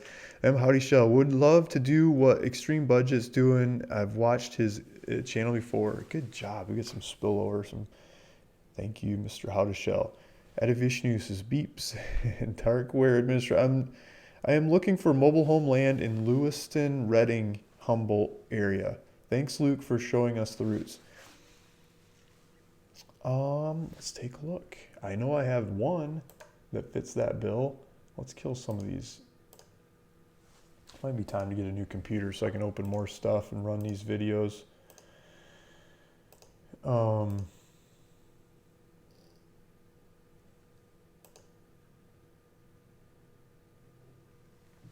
So I've got this 10-acre property in Humboldt.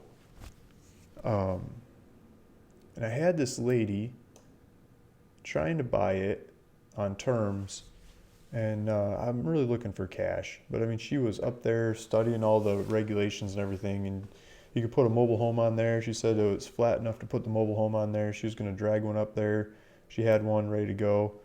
And so where's Reading? So here's Reading. Here's Humboldt. I think this is the property. So we've got this one that might fit your bill. It might be too much money for you, or it might work just great. There's a couple big greenhouses around the area. And so I think people have been making money off of commercial marijuana production in the area. But most of the interest I've had for this property has been people wanting to do mobile homes. So you could drag a mobile home up in here. You've got trees, you've got views, whole bunch of trees. Here's a big greenhouse down here. I was looking at pictures. There's a big greenhouse over here, a big greenhouse over here. It's in between.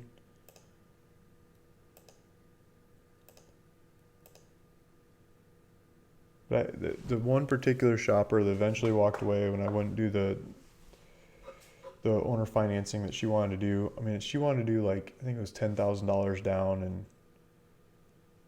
like 10 or 20 years of payments. I want short next to nothing payments. If you're gonna do some payments, I'd rather just have cash. I think you can get financing from banks on this property. I could probably set you up with a couple different banks to get financing on it if you're really trying to do financing on it.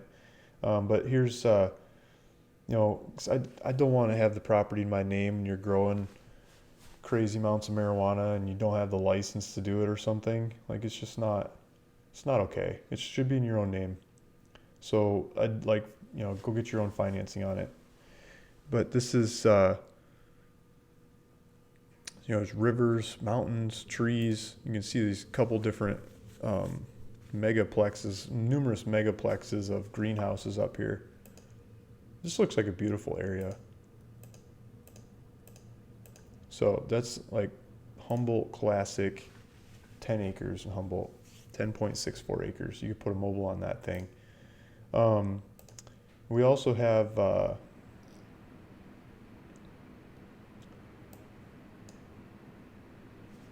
so the other side of Reading, we've got some properties.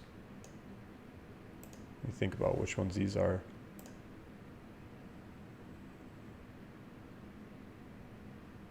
Five acres. I'm not sure if you can do a mobile home on this one or not.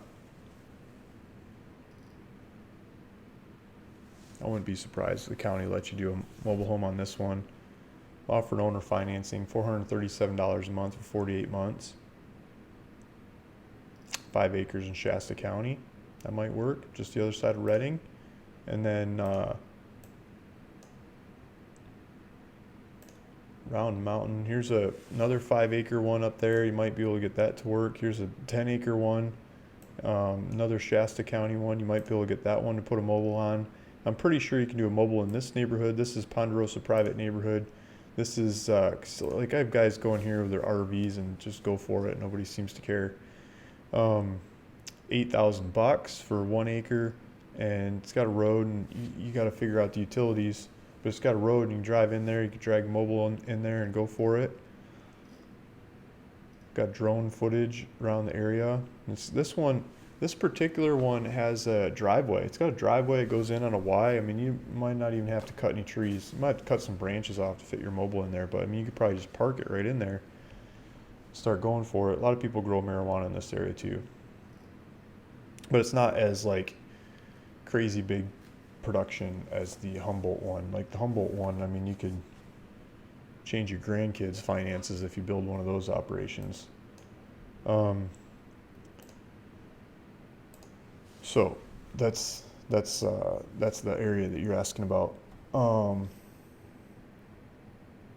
That's for Dankware Administrator. Okay, so I think some guys are putting which property the most economic. So I was looking for the most economic one, and I kind of forgot about that because I was going to give out land. Okay, so Terry Anderson. He says the 2 homes. Let me,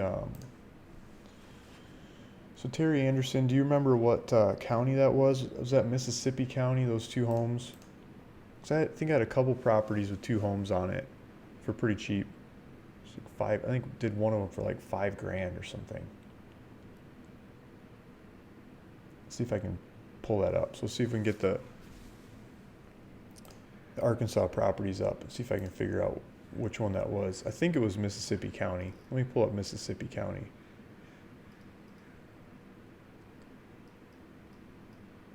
Mississippi. Yeah, my computer's running really slow for some reason. Maybe I'm just overtaxing it.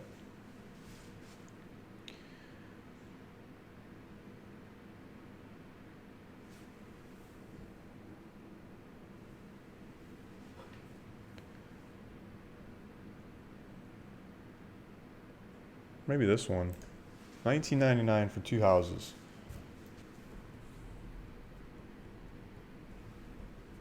Okay, so Terry Anderson, I think he's going for the free land, and he's pointing out a property that he thinks is the most economic on the website. So I'm thinking it's this one, $19.99 for 2 houses. And he might be right. Let's see if someone else comes up with some other ones. But, I mean, you could probably... Is this 1 or 2 APN? This is 2 APN. So you could probably just resell these things on my website if you really wanted to for more and just give it the time, or give somebody owner financing. You could probably mark these things up. I mean, you could probably mark them up to $5 or $10 a piece, especially if you got somebody in there to go take pictures. Like go on Craigslist and hire somebody to go over there with like WhatsApp or FaceTime or something. Go video walk through these properties, or walk around them, look in the windows. You could probably get a lot more information about them. And if they're still holding together and they make sense, you could just go market them for more. Go put them on Craigslist, Zillow. I don't think it'd be that hard to sell these things. I'm putting them up there cheap just because I want to move a bunch of them in volume. So here's what I saw when I was looking at this. Let's see if I think it's this wall over here. So if we go into the street view of these properties, it's going to be behind us. I mean, it's got neighbors with cars, and well, it's not like there's nothing going on around here. Let's see if you guys see it. I mean, the roof is smiling at you. It's not flat. It's not straight. These windows are boarded up. But what scares me about this is down at the bottom here. Like, I don't think it snows here. Like, if it snowed and this bottom was rotting out, I'd say it's probably because of snow. But this is, I'm guessing, flood area. And it looks like this thing might have flooded. So looking down at the bottom here, I mean, it's all rotten out at the bottom more than other places. Yeah, it's rotten out up here too. But I mean, it's rotten out at the bottom. So I'm guessing it probably flooded. And if you look across the street, I mean, there's a drainage ditch here. Maybe it's big rain or something. Storm came through. I don't know. There's more water down there. It's not like this is a super dry area. So this might have been underwater, and that might have made it mold and nasty and not worth using. I think that's part of why I was knocking it down in price. But how do I know? Go look at it. Doesn't look like there's a door in the back, so you probably just walk right in and look at it. So there's that house, and then the one next door is there too.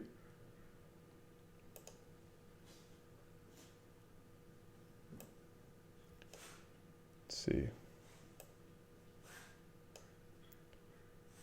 There's an old car parked in there. Yeah, but there's another house next door that's really hard to see. It's like hiding in the bushes.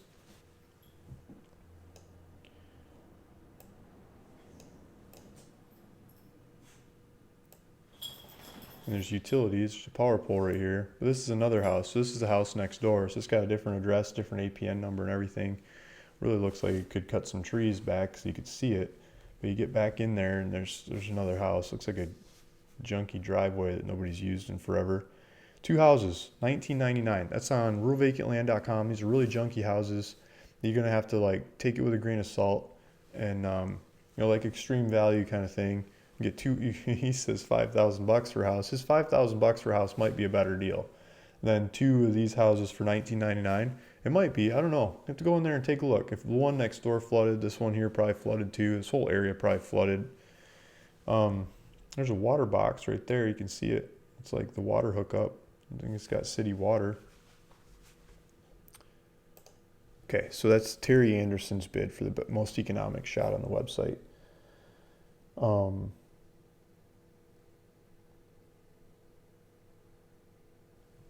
M. Howdeshell saying Chakotay or Sharp County, no restrictions. Yeah, so that's probably good too. But I want like a specific property. I'm gonna try to narrow it down to a specific property that someone else watching the show could go buy if you don't go buy it yourself.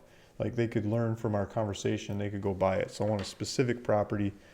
I think M. Howdeshell's got the idea. He's saying the Chakotay or Sharp County, no restrictions. So I've got numerous properties on the website right now. Let me get back to my map.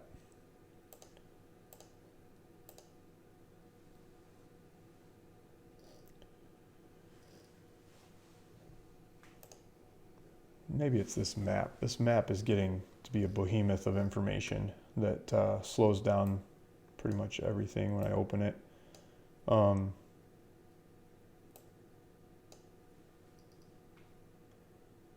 So Chakotay County is down here, and I'm sure I'm saying it wrong again. It's shit, I forgot the pronunciation. I looked it up. I heard some locals say it. Chakotay County or Chakotay, if it's French, Chakotay. I'm sure I'm butchering the name. So there's a couple of them here in Eudora that are still for sale. There's some in Dermont. They're still for sale. Some of them have been selling. So people have already started picking off ones that they like.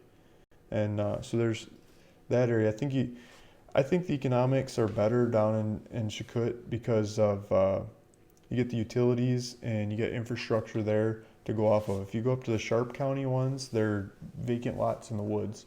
And yeah, you get some beautiful woods to go set up in, but they're smaller, and they don't have the utilities. So I think for the same prices, you can get it with utilities down here, and I think that can be a huge impact to your finances to have a property with utilities versus one that's without. I mean, they're so cheap. Why not buy a couple of them?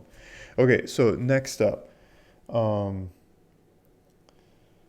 bunch of people saying, hello, EOL, get up and get it when the sun comes up. Don't lay a dozing like a lazy pup. Health and happiness will overflow your cup if you get it up in the early, get it. You get it up early in the AM, like Luke. Nice. There we go, EOL, singing in the comments. How to shell, LO, get off the couch. Exactly. Get off the couch and go do something, right? Hi from the UK. Hi, Richard. Greetings, Earthlings.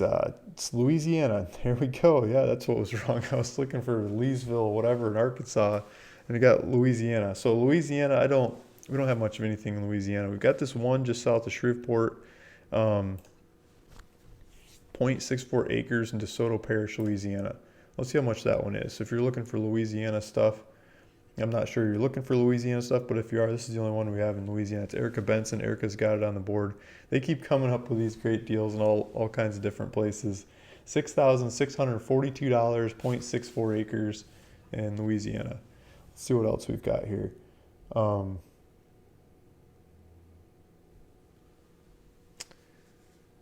Bud and Time. Awesome corner lot with utilities in Hot Springs, Arkansas, 24-hour sale. I'll let it go for $1,500 today. It's listed up on Luke's website. Okay, let's pull that one up. So he's got this property. Let me find it. Hot Springs. I think it's right here.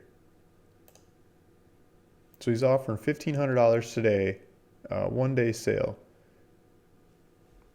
Okay, yeah. So this, I'm pretty sure this is the property he's talking about. So $1,500. So we get a today's sale, and my computer is chugging. It's getting me frustrated. So Michael's got this one. This is Michael. Michael is, yeah. Buddy Time. So his username is Buddy Time, and his last name is Buddy. So he's asking $2,250, but he's offering it for $1,500 if you buy it today. It's Garland County, Arkansas. He say Hot Springs is the town, but the county's Garland. So we've got the map on this one. Let's take a look at this. I was scratching my head for a while. I thought we did the maps wrong.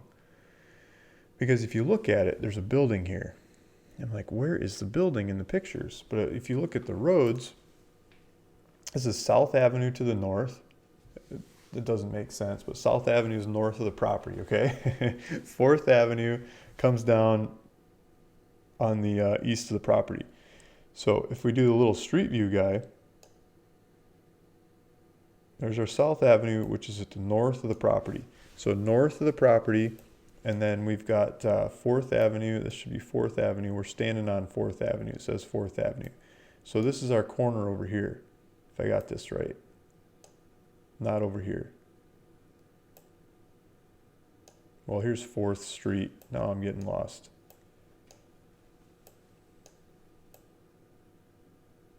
This is south. We're standing south and 4th. Okay, so 4th. That's this corner. Okay, sorry, I was looking at the wrong corner.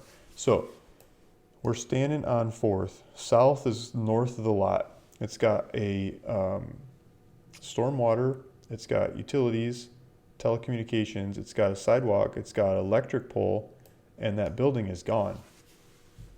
So if you see these green trees here, that used to be next to the building, and then there was, so the building was right here. So somebody took the building out. So you get the land where there used to be a building. So this building used to be hooked up to the utilities, and now you get the property without the building.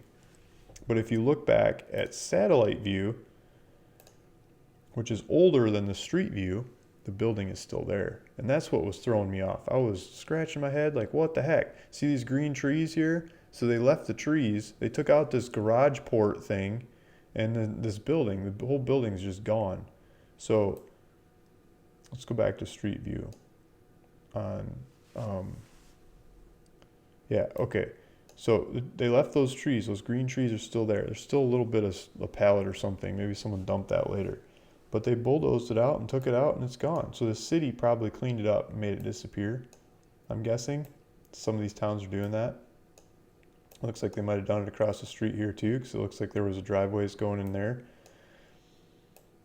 And so these old buildings, they're just taking out these old buildings and making them disappear. And now there's room for you to go build something new there. You can go build what you want. You can build a house. You could see what rents go for in the area. You could see what labor and costs and materials and what kind of quality house you'd have to build there to rent it out to get a yield. But I mean, if you build a house up to habitable standards that you could sell on FHA financing or government subsidized financing, I mean, you probably got it right there. There's probably some spread. I don't know the economics in this area. That's for you to go figure out the economics. Hopefully you're not just doing it for someone like that. But I mean, if you are, I mean, you could probably do it times numerous properties, but you could go live here. I mean, it's a cute little street, cute little quiet area. I bet you there's telecommunications here that will allow you to go and get jobs pretty much anywhere in the world. You don't have to go to live in the big city to have the big city job. You can get the big city job from a little town like this, enjoy living in a little town like this just by using internet like I'm doing right now. Like I could be wherever doing this in the world, right? You guys have your own gigs, your own side hustles you could turn into a business, or your own business you could run from a place like this. And it could be something as simple as bookkeeping, or hundreds of other things. People always say there's no jobs. What am I going to do? There's no jobs. Well, take a look at this website. I've hired numerous people off of this website. This is just one example. This is upworks.com. So like I was just thinking about 2 minutes ago that my map is going slow. Like it's bogging down my computer. It's getting too much stuff on there. There's got to be different ways to rework that. So how do I solve something like that? I'd go on to upworks.com. I don't want the login. I want the actual website. I don't know. I was just trying to drill me into something here. So upwork.com, whatever. It's just trying to log me in. But you go on there and they'll tell you about ways to hire people or get jobs. And so I like to go on there and hire people. And what I'm thinking is this map in the background slowing me down. I'm sure it's slowing other people down. And there's some specialist person on there that knows how to fix that. And I could put a little ad up and say, I need help with, and I could say specifically what I need help with. And there's a bunch of people out there looking for work that say, oh, I could solve that. And they solve it. And they don't solve it for that much money when I'm hiring them. They solve it for the respect, the comments, the history. And then they build a little bit of that respect, comment, history by doing good jobs for people. And then they can start asking for the money. And so sometimes I hire the guys on there that have the charisma to go do it, make it happen, like the new up and comers. Sometimes I just really need it done right. And right now, like it's gotta just friggin' happen, right? Like we were talking about fixing a deed earlier on. I need somebody that can show me how to fix this deed, fix this problem, fix this whatever. You could put it on Upworks and somebody is going to answer. And it's just about how much they charge. And it's not all $2 an hour, $5 an hour deals. I mean, some of the people I hire charge like $150 an hour for what they're doing. And they do what they're doing quick. And they solve it and it's awesome. And they've got hundreds of comments and they made hundreds of thousands of dollars on Upworks doing whatever their services are. So you could go on Upworks with whatever you know and look at what people are looking for help with. And I bet you something starts appealing to you, saying, I could help that person. I could do that. And maybe it's answering phones, or maybe it's making phone calls, or maybe it's answering emails. Maybe it's just basic stuff. You could do that from a property like this after you built your place and make really good money. So you don't have to always think about the job and where it's located, because it's a global economy. You can be from anywhere. Sorry about the wall, guys. It doesn't really matter anymore when it comes to jobs. We have telecommunications. Okay. Okay, Terry Anderson. I thought he was going for the free property. Maybe he's going for the free property. He didn't know about it. He said, I was talking to you about it on the phone, Luke, 2 days ago. You had a 2-house property for $19.99. Yeah, so I just highlighted that 2-house property for $19.99. Go on ruralvacantland.com and look at Mississippi County. So it's the the most recent one on Mississippi County up for sale. If you look at the ones that are for sale, if somebody buys it, then it's not in the for sale list anymore. It's in the sold list. But right now it's still up for sale. So go take a look at that one. Scott Bradley, hey, sorry, I'm just tuning in looking for some nice property with low down payment, lower monthly costs. Yeah, so we've got a bunch of easy owner financing properties on the website. Just start picking through them. Not all of them are offering owner financing, but a lot of them are. And I think it's a great way to do it. So other guys that are listening to Scott, I mean, you can buy these properties and go resell them for owner financing. People are always asking me for owner financing on these properties. Like every day, all the time, people asking for owner financing on these properties. If you can offer owner financing on these properties, they sell really easily, and you can get paid over time. And I don't always stick to this mantra, but in the past, what I've done is I'd have a whole bunch of different properties and I'd offer them for cash. I'd offer them for owner financing and different kinds of owner financing. And the ones that usually disappear first are the ones that are like low down payment, low payments over a long period of time kinds of owner financing. And people get a shot at it and then go use the property and they can go for it, right? And it's not necessarily the ones that are the cheapest. So let's say I got something for sale for $1,000 cash and I got the exact same kind of property 2 blocks over or something. Everything's the same about it, except I'm offering it for $100 a month for, I don't know, 200, let's say 25 months. $100 a month for 25 months or $1,000 property. I think right at that kind of breaker, like 2.5 times the price is where it starts to be a toss up on which one sells first. Now, if I offered it for $1,000 or $100 down for 20 months, I think the $100 down, $100 a month for 20 months is going to sell faster. Probably sell 2 times more of those than the one I'd offer for $1,000. If it's, let's say I offered it for $1,000 or $100 down, $100 a month for 30 months, I would sell the $1,000 one faster. I'd probably sell 2 of those for every one of the payment plan ones. And so if you guys are following the math here, like playing with the numbers on these easy down payment ones, like the same money down over times, and you can do it with $200 down or $250 down or those kinds of monthly payments. It seems to be pretty harmonic in my statistics and experience of doing those sales, that at 2.5 times the price seems to be kind of the toss-up angle. So if you buy these things for cash and turn around and sell them for 2.5 times the price on terms like the same down payment, monthly payment kind of terms, I think you can ask more than that, but and probably still sell them pretty well. And the person that's buying them is happy to get them because they don't have to come up with $1,000 to buy the property. They can do the $100. They can put it on their credit card. They can spread it over time. They can take it out of their monthly paycheck or every other week paycheck or whatever, whenever they're getting paid. Sometimes you can do $100 every other week, right, when their paycheck comes through. And you can make an impact to your personal finances doing that, buying properties and selling them on terms, buying properties and selling them on terms. And you can finance the people that love to buy those things on terms. And so I've often dreamt that we could have a really good option for that on the website where people that wanted to offer terms I could have like multiple people that are offering terms on these properties and they could compete at different ratings and payment skills and stuff and do it. But I think the regulations would probably throw the wet blanket on me for that. But I'd love to figure that out someday. If you guys have any words of advice on that. But in the meantime, just buy them for cash and turn around and sell them for sale by owner, and then you can stay out of the regulations. Johnny Doe, yeah, Rennie Rip in the house, nice. Buddy, Scott, I got corner lots, 75 month in New Mexico and Arkansas and Texas. So this is Michael, buddy too. So he's got numerous different properties, $75 a month in New Mexico, Arkansas, and Texas. So if you go look on the website, if we go to the website and we look up Michael Buddy's property. So if we go to listings, we go to landowners, and we pull up Michael's picture. I'm not sure he has a picture on there. He does have a picture.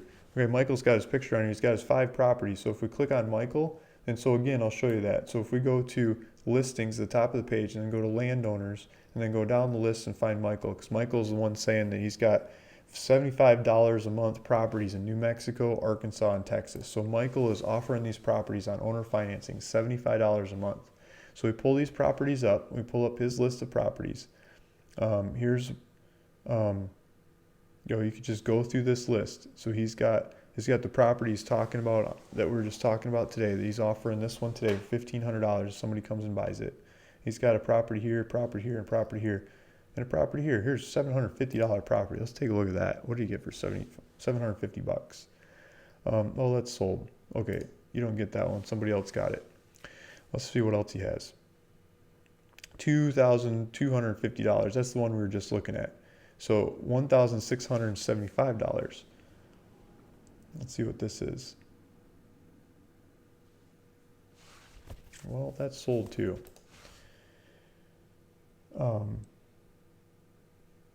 Let's see what this one is. Michael.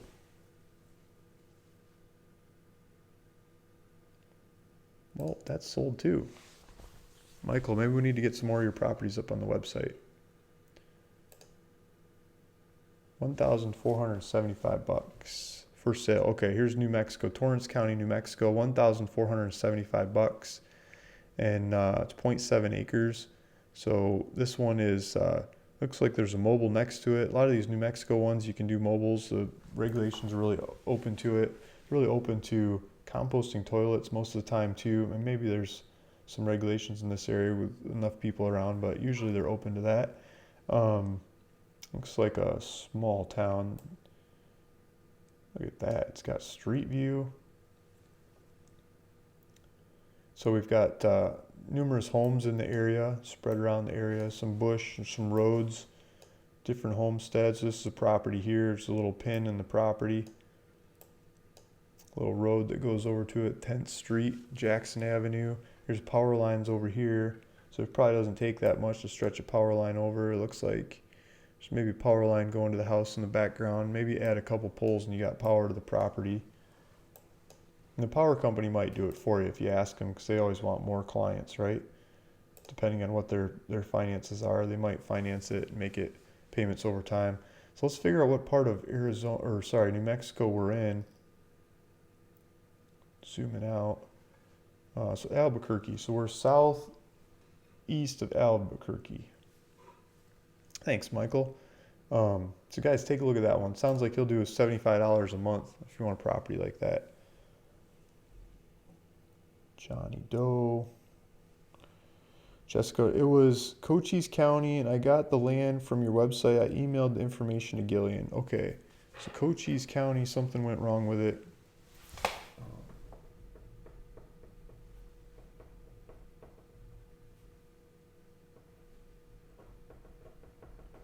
Taking notes, sorry.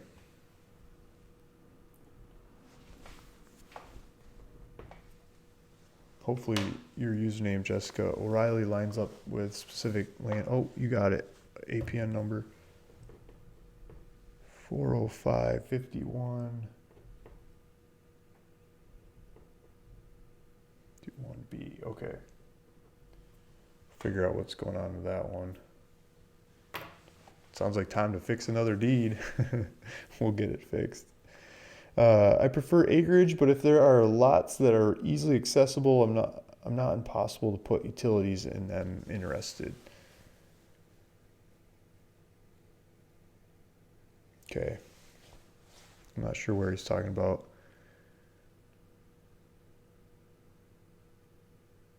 Okay, so I got Michael's putting his email in here and it's blocking it. I'm going to make it. Okay, so hopefully that works now. Michael's email is in there. If you guys want to contact Michael, he's got his email in the comments. It's hard to put emails and links in the chats because it's policed. Luke, the force is listening to you on your phone. Nice. Exactly, right? What do you guys think about that? I mean, like all the Alexa and Apple and Google stuff that, like the voice, the voice commands, and you say, "Hey Alexa, do this for me." It's listening to you all the time for you to say Alexa, right? And I think it gets intrusive. It's a bit much to have technology listening to you all the time. But I don't know. Some people just don't even seem to notice or care. I think it's too intrusive. Property near Cuesta, New Mexico. I don't even know where that is. You're just gonna have to pull it up on the website. So Cuesta, where'd it go? Questa, Cuesta, New Mexico. I used to think I was good at geography, and people started asking me about these smaller places. I questioned myself. I'm like, what? Cuesta. It's a Taos. 1,700 people live there, and I've never heard of it. Village has trails into the Rio Grande Gorge. Trout fishing, mountain lakes with trails. Nice. Access Sandy Cristo Mountains overlook the area. Cool. Okay, so sounds like a nice area. What I've had problems with in this area in the past is why I don't really cover it is the maps. So the maps in this area are crazy sauce. And like every time people give me some property they want to sell, I can't find it on the map. I can't find it. Like I try to order maps. I try all the different databases. Like, good luck. And lots of times the people selling the land to me don't even know where it is. Like, can you give me hillbilly instructions? Like, where do I turn? Is it this many miles past that marker or something? Like, how would you go there? And they have no idea. The county has no idea where the land is. So, you got to hire a surveyor that knows everybody and where everybody's lines are in the area to just go out there and tell you where it is. And that's uneconomic for me to do. So I don't really deal land in this area. I'm sorry. It's just too complicated. It sounds beautiful. There's some lakes and streams. And, if I figured out the mapping, I bet you I could run circles around other land dealers. But maybe there's someone out there who has got the mapping figured out that sells properties really well. I don't know who it is. It's not me. Let's keep going. Thank you for all this information. It's very helpful. Wow, I remember when Elko was worthless desert. Yeah, exactly. Elko, I bought and sold lots of Elko. Elko does a lot of volume because of it's just cheap per acre. That's part of it. There's an old ranch. There's Gamble Ranch, and it's all across Elko County, but mostly in the eastern parts of Elko County. They broke a lot of it up into 10-acre properties. Not even 5s, so lots of 10s and 40s. And they sold it to everybody and their brother that came through West Wendover and went to the casino. If you put any money into that casino, you got the sales pitch of buying some land in the area. $1 a month, $1 down, $1 a month, $1.50 down, $1.50 a month. Times went by, they started charging $3 a month for the property, just like back in the 60s. And people bought the land and made payments for years and years and years. A lot of people kept the land. And then they died, and their kids are like, what the heck do we have this land for? And their kids go sell it to me or someone else like me. And you get the land, you put it up for sale. A lot of people just didn't pay the taxes on it. So like 2008, 2010, 2012, a lot of stuff went back for no taxes. And some of the other land dealers scooped up a ton of them, like 1881.com and Ken Taylor. He just bought tons of those properties from back taxes. He's been selling them for years, selling them and selling them and selling them. And so there's a lot of properties up there. And now, recently, like the last month, I've gotten 3 or 4 offers a week on properties that I have up there. And I don't really have any properties up there. What I have are properties that I've sold on terms, and people haven't paid off the properties, but they're still in my name. And so those properties, I get the offers from people trying to buy them, and they're offering, $200 and $500 and $800 and $1,200 and $700 and $600, and like sometimes the same day I'll get 3 offers in the same day, like on the same property from 3 different people. And I think what's going on is one of the land gurus out there is saying there are these secret counties that you always get land in when you mail offers. and you always make money off of it. And he's got like his 5 favorite counties. I think Castilla County is one of them, Colorado. Elko County is one of them in Nevada. And I think Mojave County in Arizona and whatever his other counties are. But the people are hammering them hard with all kinds of offers in the mail. And yeah, I'm glad I'm not trying to compete with them. So it's just, they're going to put a whole lot of that land on the market. Richard Belly, hi all, looking to make contact with land sale professionals in the U.S. I'm in the U.K. and can help you reach a new market here. Yeah, there you go. So Richard, we got, the U.S. is full of cheap land. People have moved from the UK to the US for cheap land for generations. I'm sure that trade will keep going on. I don't know though, the way your economics are going, the UK might get pretty cheap here too with the Brexit stuff. Yeah, not making fun of it, just watching peanut gallery in the background. Here's the term GFCI, ground fault circuit interrupter. Nice, thanks for your fine living. I was saying you got to make sure you have those in Nevada when you're hooking up the power lines. You got to have them everywhere in the U.S. when you're hooking up to power, but people actually check in Nevada when you're hooking up to the power grid. Jeff Sporny, does Elko County have cell service throughout the county? No, Elko County is ginormous. So if we go to, you can look this up on your own, but whatever cell service you have, let's say T-Mobile. You can do T-Mobile coverage map. Oh, right here. Oh, I saw it. Come on. Let's see what T-Mobile looks like. It's probably a couple strips down the freeway. There's not enough people out there to cover the land. Like, have you been to the back parts of Elko County? Or just Nevada? I mean, Nevada in itself is huge. If you've never been there,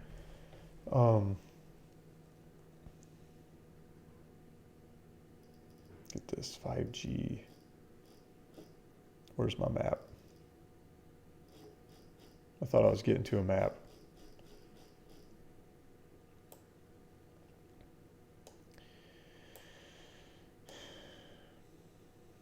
Guys, you can look up maps of whatever cell service you have. Just Google whatever carrier you have and map. And they have a map. Here's a coverage map. And my computer is going slow. Probably because my map is open.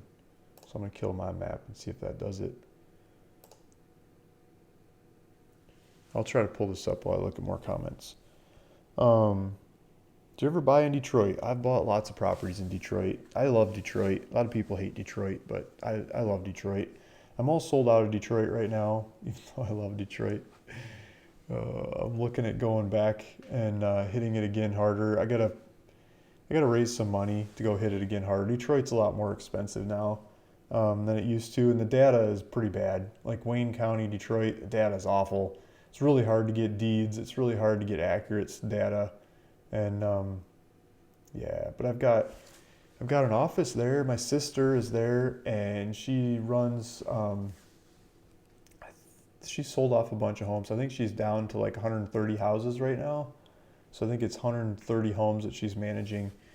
And she's got different investors that put up the money for the homes, and they're backlogged. I mean, they've got like 2 years waiting list to go buy more homes for more investors. So she's not looking for more money on that front.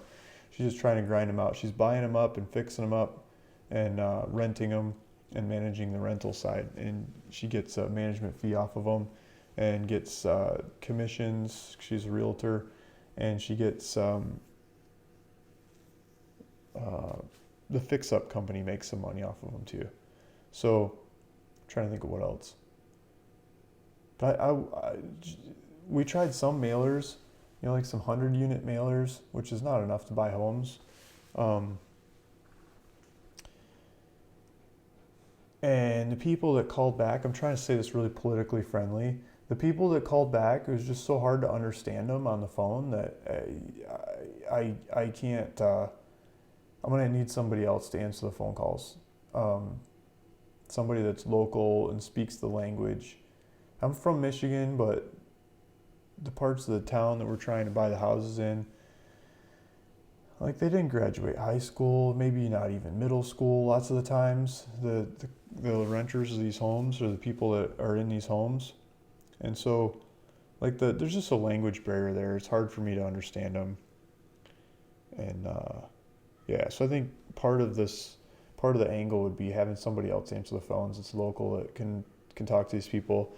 My brother in law can go over and do the boots on the ground and figure out the house, how much it's going to cost to fix it up and make it happen. And like, he just lives and breathes that. He knows it. So I would just have him running around house by house by house. Someday I'd like to do more of those.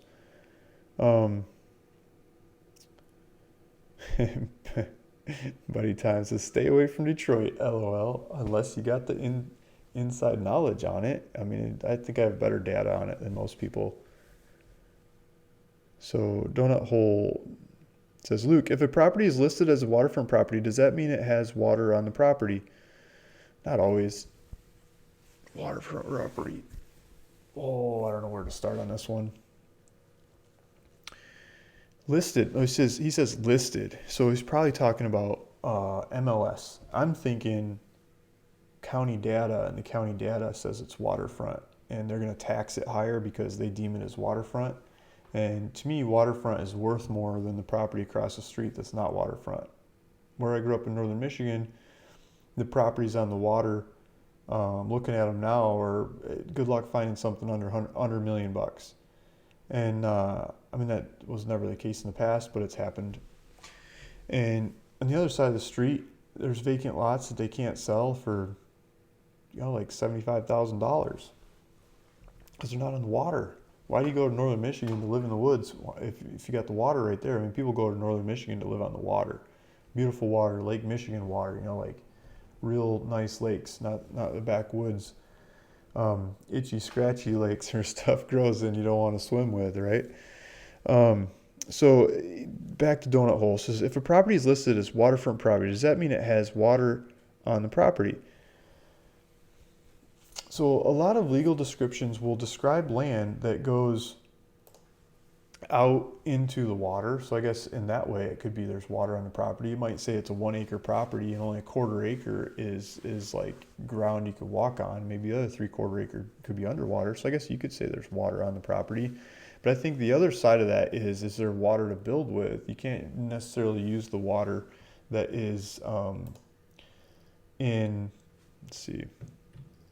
in the lake or stream or whatever that you're looking at to go build with. So is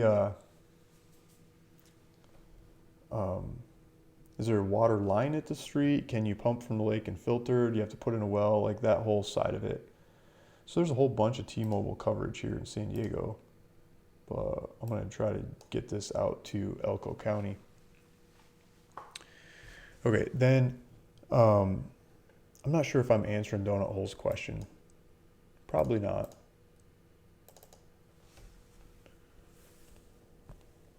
I mean, let's take it to more of a selfish point of view. Waterfront property. To me, I want to get waterfront property that you could build a house on, or has a house, or has something that you could knock down or fix up or make happen. Something I buy for the value of the land, and that you can see the water. You're looking at the water, that you're enjoying the water. So here's Elko County.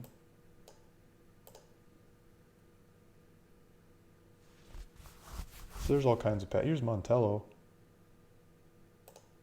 So here's 80. So this looks like it's got good coverage down 80 and stretches of it off, different shots. There's gaps between 80 and Montello. There's a lot of gaps as you get further away from the main roads. So I'm sure other cell companies will look a lot like this too. I'm going to get this thing off the screen. That was for whoever was asking about cell coverage in Elko County. So back to the water. I want waterfront properties that have the utilities. That would be the best. That would be the easiest. It'd be so much easier to sell those properties. Somebody would just come in, build their dream home, their retirement home, looking at the lake, and I could buy it for my price, sell it to them for that price. I can price the lake pretty well because lakefront properties on that lake go for, I could look at the history, say, okay, they go for $250,000. I can go offer, I don't know, $50,000 without worrying. Someone says yes to my $50,000, I'm gonna be doing a happy dance. Be doing backflips and stuff, and buy that thing for $50,000, go sell it for $200,000 when the market's 250, or whatever the difference is, and do it fast, and everybody wins, and everybody's happy, and we'll move on to the next one. So that's the idea. Um, Most homes have ordinances and code violations in Detroit. Logistical nightmare. Yeah. They have bullet holes too. And they might not have like all kinds of things set up. I bought a house in Detroit that took it through title, and it had a $5,000 water bill outstanding. Title didn't notice. I didn't notice. Nobody noticed. I go to hook up the water for the new renter. They got it fixed up. Just ready to put the renter in there. Yeah, $5,000 water bill. And it goes with the house. In Detroit, it goes with the house. It doesn't go with the tenant or the landlord or whoever in the past. They might have changed the rules now. They've been having some rule changes, but I bought that thing. Went through title. They said, oh yeah, everything's great. $5,000 water bill later. I get to rent the house out. Oh, I was so mad. Title does not save you from everything. You still got to do your own due diligence when you're using title. I learned that over and over and over again. Viva Loca. What's the difference from Detroit or Arkansas? They're both the cheapest. There you go. You probably get better weather in Arkansas. I bet you get a lot better weather in Arkansas. It's probably a lot easier to get jobs in Detroit. There's a lot more business in Detroit. There's a lot more happening there for like drive to it, go there kind of jobs. I had a buddy who bought 5 houses in Detroit at auctions. He went to go look at them. 3 of them had no roofs. One of them was collapsed, and the other one was worse. LOL. Yeah. You go look at the house before the auction. In Detroit, you got to go look at the house before the auction. That's I got the tool. Give me 1 sec. I'll be right back. I'll show you the Detroit auction inspection tool.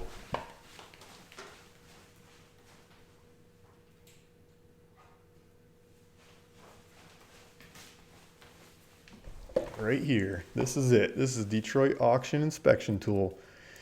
This is how you get in. This is your key to Detroit. This is how you go look at it. A little Jimmy here and there. But most important, when you go inspect one of those houses, knock on the door, knock on the walls, yell really loud that you're going to go get coffee, and you're going to come back in 15 minutes, and you're going to inspect the house. You're going to take a look at that house.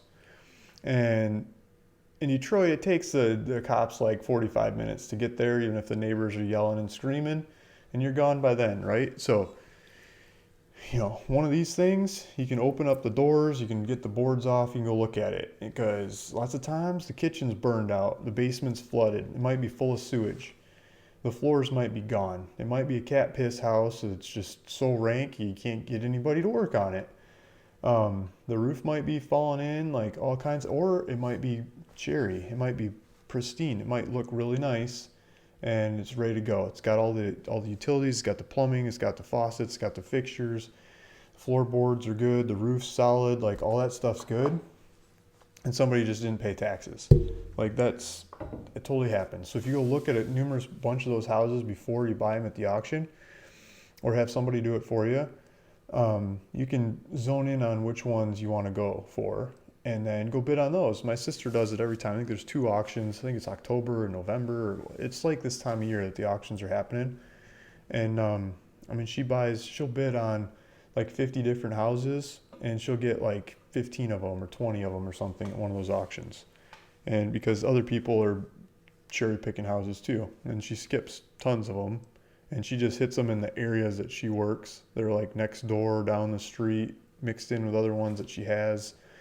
And so that's gonna be some competition for you if you're trying to buy Detroit houses. You're gonna end up with the junky ones. If you're not looking at them, you're gonna end up with the dirt bagger, and the prices aren't dirt bagger bidding cheap. Like Arkansas, you can still buy them for cheap off the auctions, and then go sell them. And if they're burned out, if they're gone, if they're flooded, if the basement's full of sewage water or whatever, like it's not that big a deal. You can still refund the buyer, or you can still work your way out of it, because it's not as much money to buy the things as Detroit. That's the difference between Detroit and Arkansas right now. So Detroit is ghetto. Different parts of Detroit, just different parts. I'm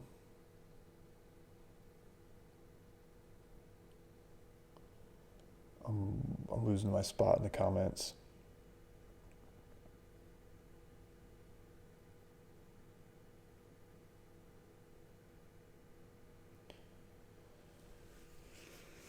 My bike trailer passed me on the sidewalk. I was slow pedaling. Nice. People fled Detroit and went to Chicago. Now Chicago is terrible. Yeah. I use my bike locally when I drive into town. I park in free parking or ride my bike from there. Yeah, exactly. I like using a bike. Do you use GeekPay to manage your properties you are collecting payments on? No, I don't use GeekPay. I mean, I've heard great things about GeekPay. I've never tried it. I mean, there's a lot of ways to do manage payments. CS, wish you had something in Boone County, Missouri. Boone County. I think one of the guys, I think Jason Lydiard has some Ozark County, Missouri properties. He's got a couple hundred of them. I think only a dozen of them or something are on the website. But if you talk to him, he might have some there. Jason Lydiard, if you look at the people that are selling land on the website, like I was showing you before for Michael, if you look up Jason Lydiard, you might want to talk to him. He'd probably be your best bet there.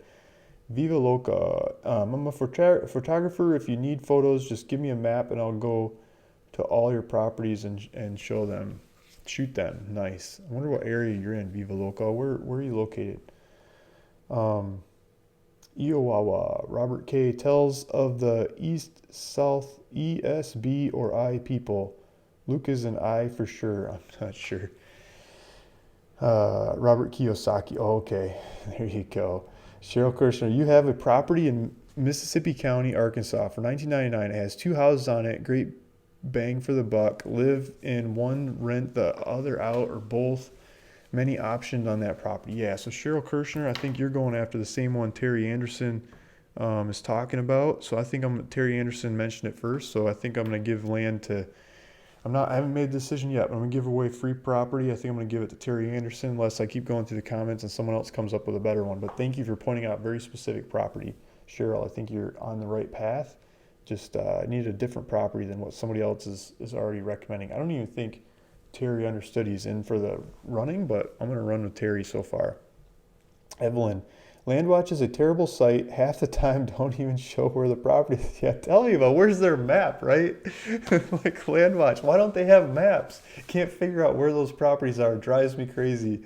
It pisses me off about that website. I don't even pull them up and use them for examples anymore on what properties they have for sale because you can't find the properties. Like, okay, it's in whatever county, whatever state, but where? Where is the property? Now, one of their websites, I'll throw them a bone. One of their websites is Lands of America. And Lands of America has a map on there. And Landwatch and Land of America, the Lands of America, they're all owned by the same company. And so the same properties should be fed back and forth between each other. But they started taking listings from realtors who don't point out where exactly the property is so well either. And so they make the listing and they don't have to like really find it on the map. And they're used to putting in a mailing address. And when it comes to vacant land, like, good luck using a mailing address to find vacant land. You know, people ask me about that all the time. But, you know, it just doesn't work to use a mailing address to find vacant land because the land doesn't have a mailing address. They're usually pointing at some house down the street, and then people get mad at me because they're not at the right house. I'm like, it's not even my listing. And GPS coordinates work really well for vacant land. And so my website's full of GPS coordinates. You can click on them and you go see where that land is. And lots of times we've got GPS coordinates, the whole outline of the property. We've got maps with the property lines. You can really find them. But if you want to look at a map of where some of the land is located that the CoStar network has, you got to go to landsofamerica.com besides Landwatch. Milan says most economic property, 5 acres in Sutter Creek for $34,000. Ooh. 5 acres, $34K. I think I had a guy looking at that this weekend. So this is by Milan. Let's pull that one up. So that's going to be Amador County, California. Sutter Creek, you might, if you ever drink wine or somebody knows somebody that drinks wine, Sutter Creek comes up every now and then, especially at your local grocery store. It's like the not the generic, but it's usually the lower cost, high volume. They fill up half the aisle like Coca-Cola and Pepsi likes to do. You know, they like to buy a lot of shelf space to put their products on. to get you to buy it. Sutter Creek does that with wine. They'll put displays in the stores, and they've got a winery there that just goes off. So I think they do that, a lot of that, and it makes a name for the town. It makes it sound like a wine area, and they do grow a lot of wine there. So let's pull this up. California, Amador County, for sale. We're looking for the 5-acre one. I think I've also got an 18-acre one there that's got a creek and stuff too, but the 5 acres right here. Ooh, we got this. Oh, I'm surprised no one bought that one yet either. So the 50,000 for this 1.68 acres. It's like it's on a road and close to. Yeah, I'm not gonna get sidetracked right now. This one's cheap. $34,000 for 5 acres. Okay, so we pull this one up. 5 acres. I wonder if I even made a video about this one yet. Maybe I did. Oh yeah. So this one, I think it had an old house on it at one time. If you see in this picture of the video, there's like an old foundation, just a little piece of like maybe where the fireplace used to be. And there's a flat spot there where the house used to be. And so I think that makes it easier to know that you could go actually build on this thing rather than just a lot of the vacant land that's out there. Let's see if we get street view. There's no street view in this area. But I mean, if you go look at other prices in the area, this is really cheap to other prices. And you can drive right up to it. There's just a bunch of woods. You got pictures, and I'll try to show you the area. So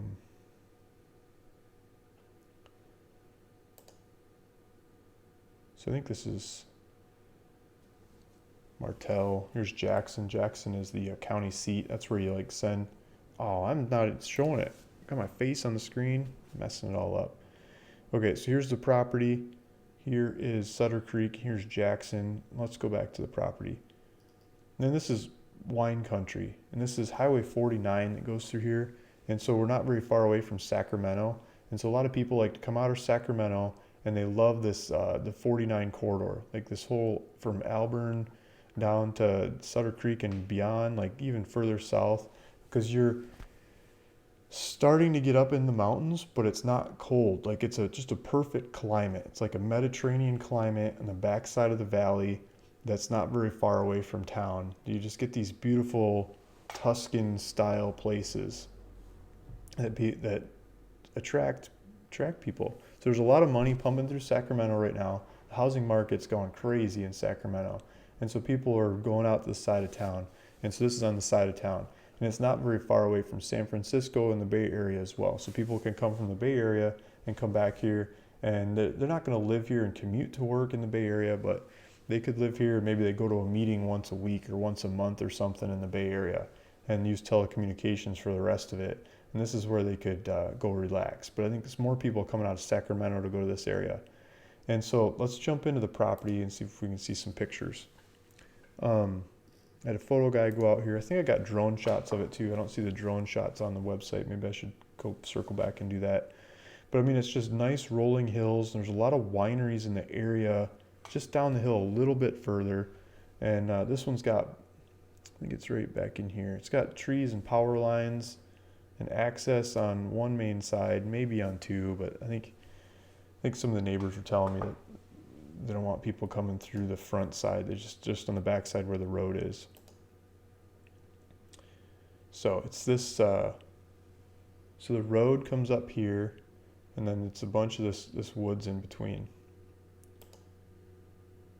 So here's the road up here, and it's a whole bunch of this stuff in between here somewhere. I gotta pull up some lot line maps. Let's look at maps and then come back to the picture because I don't have this fresh in my mind.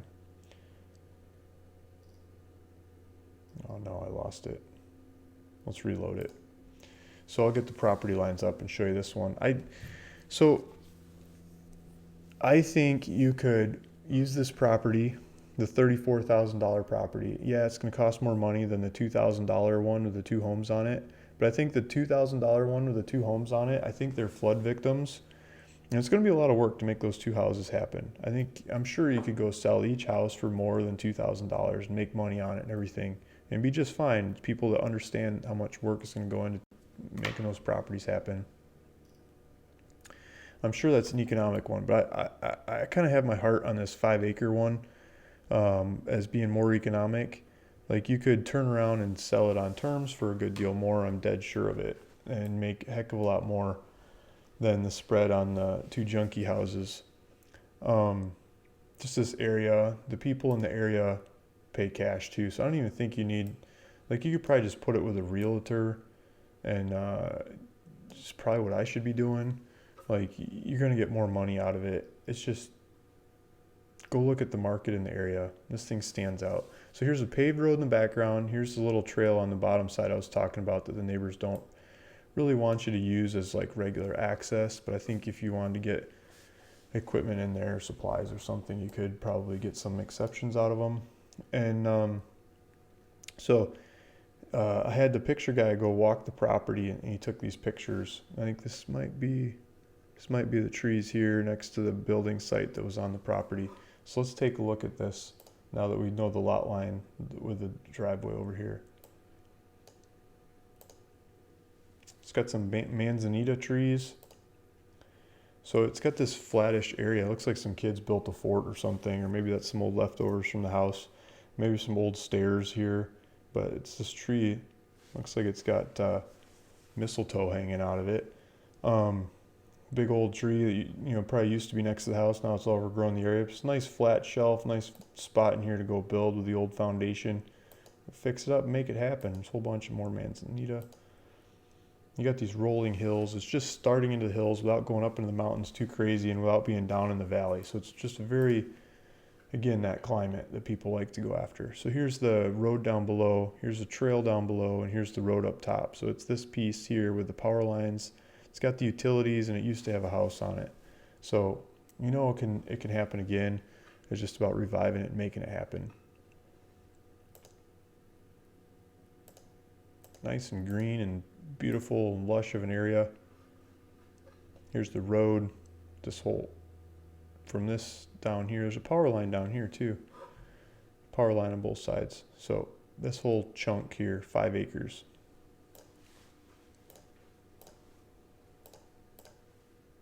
I'm gonna go with that one. So Milan, I think you're number one for winning the free land, unless someone comes up with something better. I really like that property. Okay. Scott Bradley says, how do I get on the land giveaway today? So today I'm looking for the most economic property on ruralvacantland.com. Maybe you've been shopping in the past. Maybe you're shopping it while listening to this extra long call that we're into right now. But post up a property you think's the most economic one to go buy and resell, or buy, build, buy, whatever. If you put a plan on there, what's going to make it even more economic, I think that'd be even a better case. And I'll try to look at that property and highlight it for everybody else to look at. And or you can just go buy it and not tell anyone about it too. But if you're shopping and looking, you want to share with the crowd and have a shot at winning the free land, share it with the crowd here in the live chat, not the comments afterwards, the recorded version, the live chat that's going on right now. And we'll take a look at your property and compare and contrast, and I'll judge. I don't have a really cut and dry way to judging it. I'm just going to kind of roll with it and see how it goes and give away some land. If we get a couple of really good ones, I might give away more properties than one. My boy Keith Lardage brought me here. Salute. There you go. Thanks, Keith. Milan, most economic property, Sutter Creek, 5 acres, 34, single tech guy who works in San Francisco and makes $200K per year and lives in his fancy van and has his home base here in Sutter Creek, 2 hours away to relax. Exactly, right? Go with one of those fancy Mercedes-Benz, whatever they're called. I see Amazon driving around too. The fancy van. Go park the thing out here. EOWAWA 1 CS. He has some now in Ozark County, Missouri. Yeah. Calamity Rain, you think? Thanks, EOWAWA. Why put money in stocks when you can invest in something more tangible? Exactly, right? So I think stocks too, not just land, not just stocks, not just gold, not just silver, not just pipelines and ports. And I mean, this is a piece of your assets, of your conglomerate that you're building to finance yourself and your future and your kids. And this is a piece. Maiden Carrying in. Hi, Luke and fams. Hi. I paid off my land in Arkansas. Nice. I hope you got my email I sent. Please check your email. Thanks. Cool. So we'll probably be doing some deeds. Thanks for paying off the land. Thank you. We'll get the deeds rolling. Calamity Rain at Maiden Kerrigan. Congratulations. I wish I was you right now. Paid off my land. That would be so awesome. Yeah, right. Got to pay them off. Okay, go 1, 2, 3. I think the homes were in Arkansas. Thanks, Calamity Rain. Yeah, I love buying land from Luke. Thanks, guys.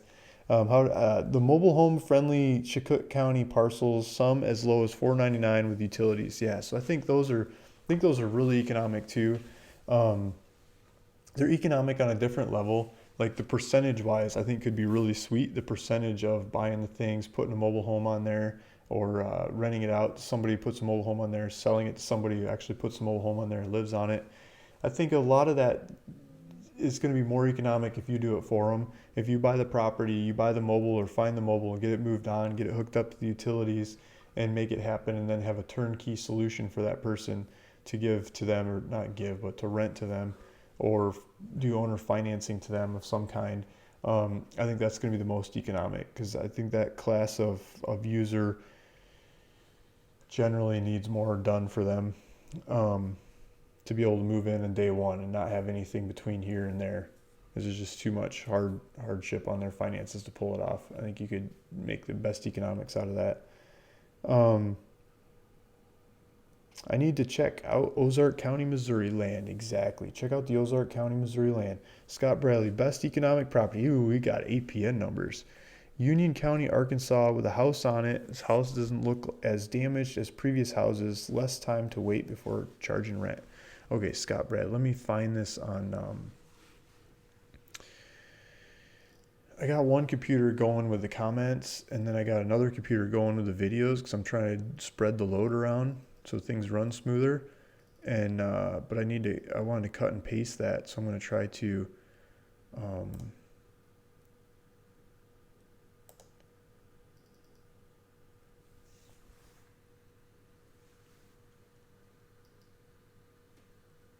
Here we go.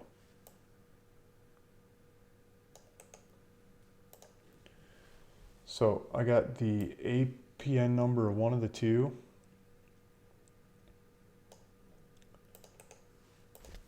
And I see some comments out into the future. We got more properties to look up. So we're going to be here all day. This is cool. Love it, guys. Let me see. Okay. Ooh, yeah, look at that. Is there a price on this thing?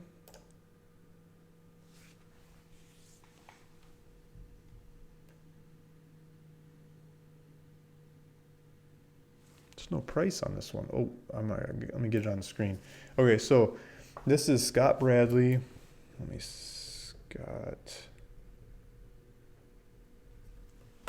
So Scott Bradley. He's pointing this one out. And I haven't priced it yet. Oh, there's a price. Let me get let's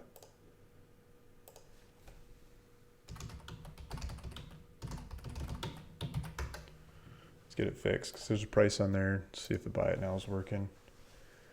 Yeah, okay, $24.99. It just doesn't say the price on the first page for some reason. There's probably like a typo in there or whatever. We'll get that fixed. So the girls are fixing that. So there's two houses. There's two APNs. Okay, so we got one lot here and then a house here. So we got two different properties. I mean, you could sell them separately, but it looks like one of them's got the driveway on it and one of them's got the house. So you probably want to keep them together. And $2,500. So let's take a look at the pictures of this, and let's take a look at the street view. $2,500. Ooh, yeah, look at that. That might be brick. Oh, that's an ugly fugly one next door. That might be the other house. Yeah, that's an ugly one there. So the satellite picture had this as a vacant lot, and then the street view has this as a house. So maybe the street view is older here and the satellite is newer, because I doubt somebody just built this thing. So it might be one house. Let's take a look at the satellite picture on here. Got the water tower across the street. Yeah, take a look at that. Satellite picture does not have that house there anymore. So it's right next to this driveway, right? So if we do street view and we jump in here, there's the driveway, there's one house. Come on, street view. Don't leave me hanging. This is El Dorado is the name of the city, but it's in Union County. Yeah, see there's the house. I think this house is gone. I think you only get one house. But you get a place where a house used to be.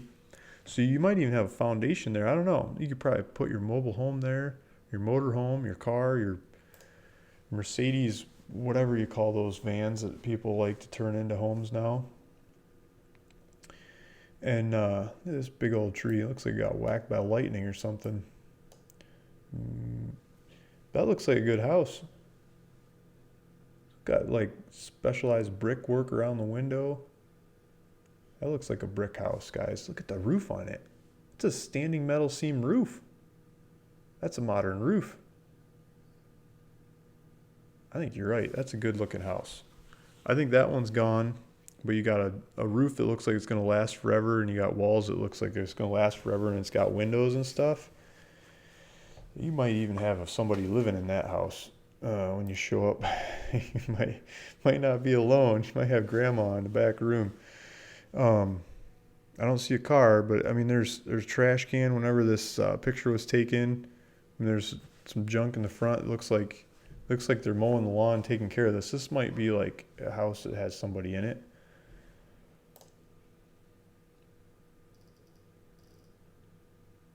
Yeah. 2,500 bucks. I wonder what you could sell that thing for. I mean, you probably mark it up to. I mean, rent's probably $500, $600, $700 a month. And then if you tried to sell the house, I mean, if you look at the market in the area, I mean, some of the houses are selling for like 20 grand, 30 grand, or 40 grand, or whatever. But there's not much of any data on the sales. Like, not much of anything's actually selling that you can get data on. So that's the mystery. That's the unknown. But if you're willing to go live there yourself and you don't care about the resale, I think this is going to be awesome. And it's got the utilities. I'd want to see what kind of internet you can get hooked up there, see how fast internet. If it's going to be like AOL dial-up, I'd be second guessing it. But if it's going to be like DSL or cable something faster, it'd be really cool. Or just sell it to somebody that wants to retire there, live there, have it go to their own place. This is a lot like the Extreme Living $5,000 house guy, except for you get one house and one that's probably missing by the time you get there. For how much was it? Half his price, $24.99, and you get a brick house with metal roof. That could be a solid one. So this versus 5 acres in Amador County, I still think there's more money to be made on the 5 acres in Amador County. You got to put up more money to do it, but I mean, I think you're going to make more off the Amador one, just because you're next to a bunch of people that have cash willing to pay. And yeah, just like somebody said going by in the comments, the tech guy who makes $200,000 a year with a fancy van and come out here and park on it is the kind of that 5 acre property. I mean, he just picks it up for, put it on his credit card or something and just be done with it.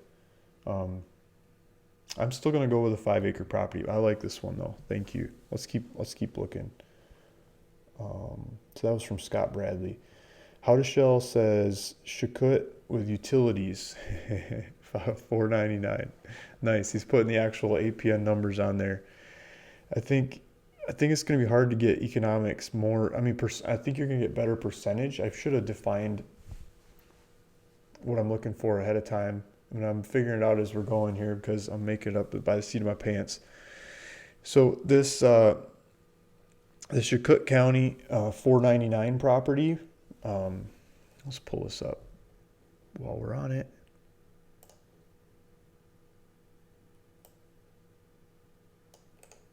Sorry for the silence. I'm trying to cut and paste. I'm trying to think. I'm trying to focus. So M. How to Shell's got this one. I'll pull this up. It's ready for mobile home, $499 with utilities. I love these 499 properties. Oh, come on. We're 730.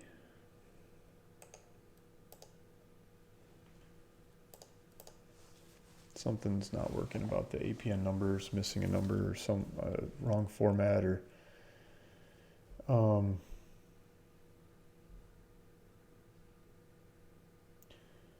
but there's a bunch of them in Shakut or I'm not saying the name of it right again, but you guys know what county I mean. The I think percentage you're going to make more off these $499 properties in Chakut than the 5 acres in Amador, but I think you're going to make more money off the 5 acres in Amador. Whoever goes and makes that 5 acres into something or flips it or builds it or bangs it out, if you put a house on there, holy cow.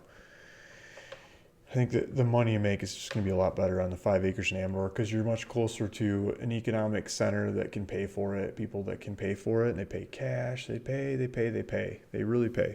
Arkansas, the numbers are great, but there's just like no money there for people to pay for it. It's just not. Like,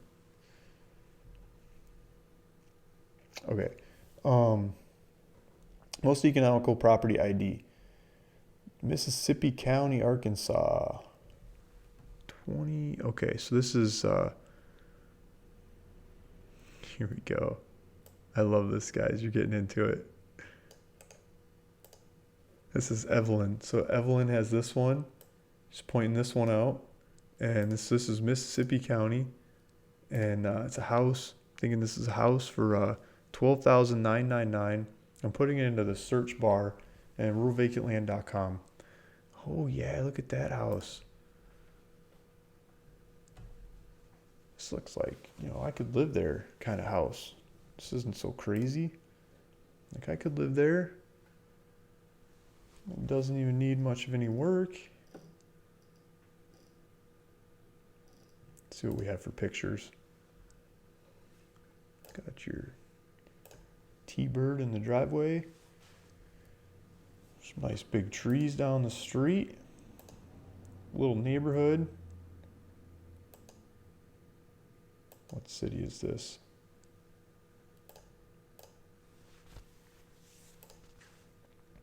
Classic little neighborhood. Small town America.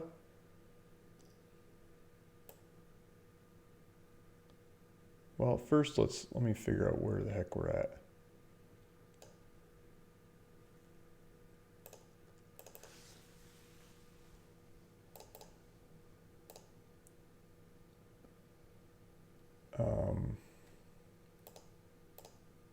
Bleethville. Okay, so Bleethville is Mississippi County, and I think I got numerous properties in this town. I think a lot more of them are coming up. And where's the property? This one here. Okay, so look at that. It's got a sidewalk. It's got some grass. Is that a cat? Or a dog?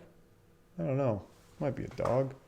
Look at that. It's got ADT in the front. Like somebody's taking care of this. Look at this front door. This isn't you're just off the shelf cheapo slab of a front door. I mean, someone's taking care of this house. Got a light out there that's, you can't even see the wires. A mailbox planted. Looks like the bushes could use some clippings. The roof line looks square. Look at that tree.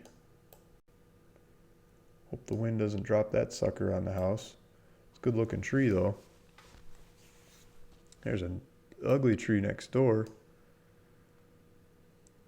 Oh, willow tree doesn't look like it gets enough water. That's a nice looking house. $12.99. I mean, you could probably just turn around and sell that thing. I'm gonna be scared there's gonna be somebody living in this house. There's probably someone living in it. It just looks too nice of a house for the price.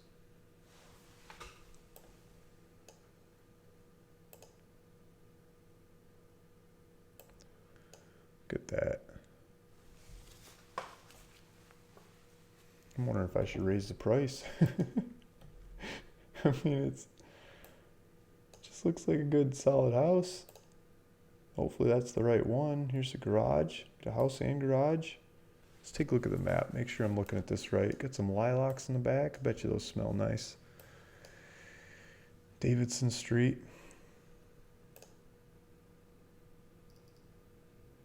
I was looking at the wrong house. The house is on the corner. We want the second one in. Okay, so second one in. Let's look at the second one in. This pin was just coming from the back corner instead of the house. Okay, let's take that back. Let's find the second one in. I think we're on the wrong side of the street. There's somebody who lives there. This is more like it. Yeah, that house next door was too fancy. Sorry. Okay, so here you go. You got like a boarded up front door. And what is going on there? Somebody rip off the front porch and never cover it up? I don't know. Wish you could get her phone number and ask her what the story is going on here. Probably could if you did enough research. So yeah, the dead tree, that's the property that we got. So the one with the willow tree is not taken care of. Looks like somebody's cleaning up the yard whenever this picture was taken, but this is the house here. So yeah, I don't know what to say about this one. 12,999. That's probably a pretty good deal. You got a driveway that goes back in there. This looks like a manufactured home. Oh, look at that. It's got them waves in the roof.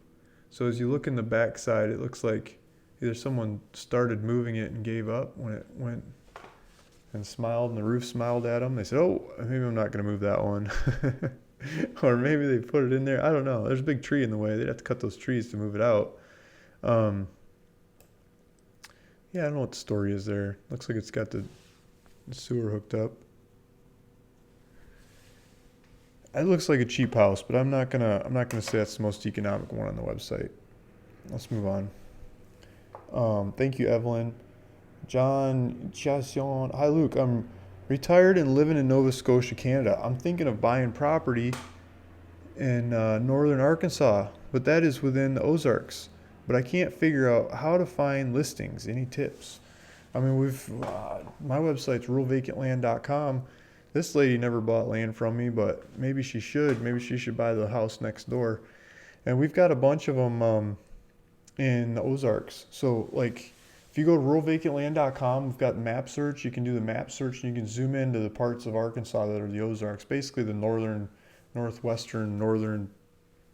area. And you can click on the little green markers. The green ones are for sale, the red ones are sold, and you can see, the details about the property. You see the size, you see the price, and it talks about zoning regulations, what you can and can't do with the property, the law, as much as I can. I made videos about lots of different ones, so if you look at different videos for that area, you can learn more about the area.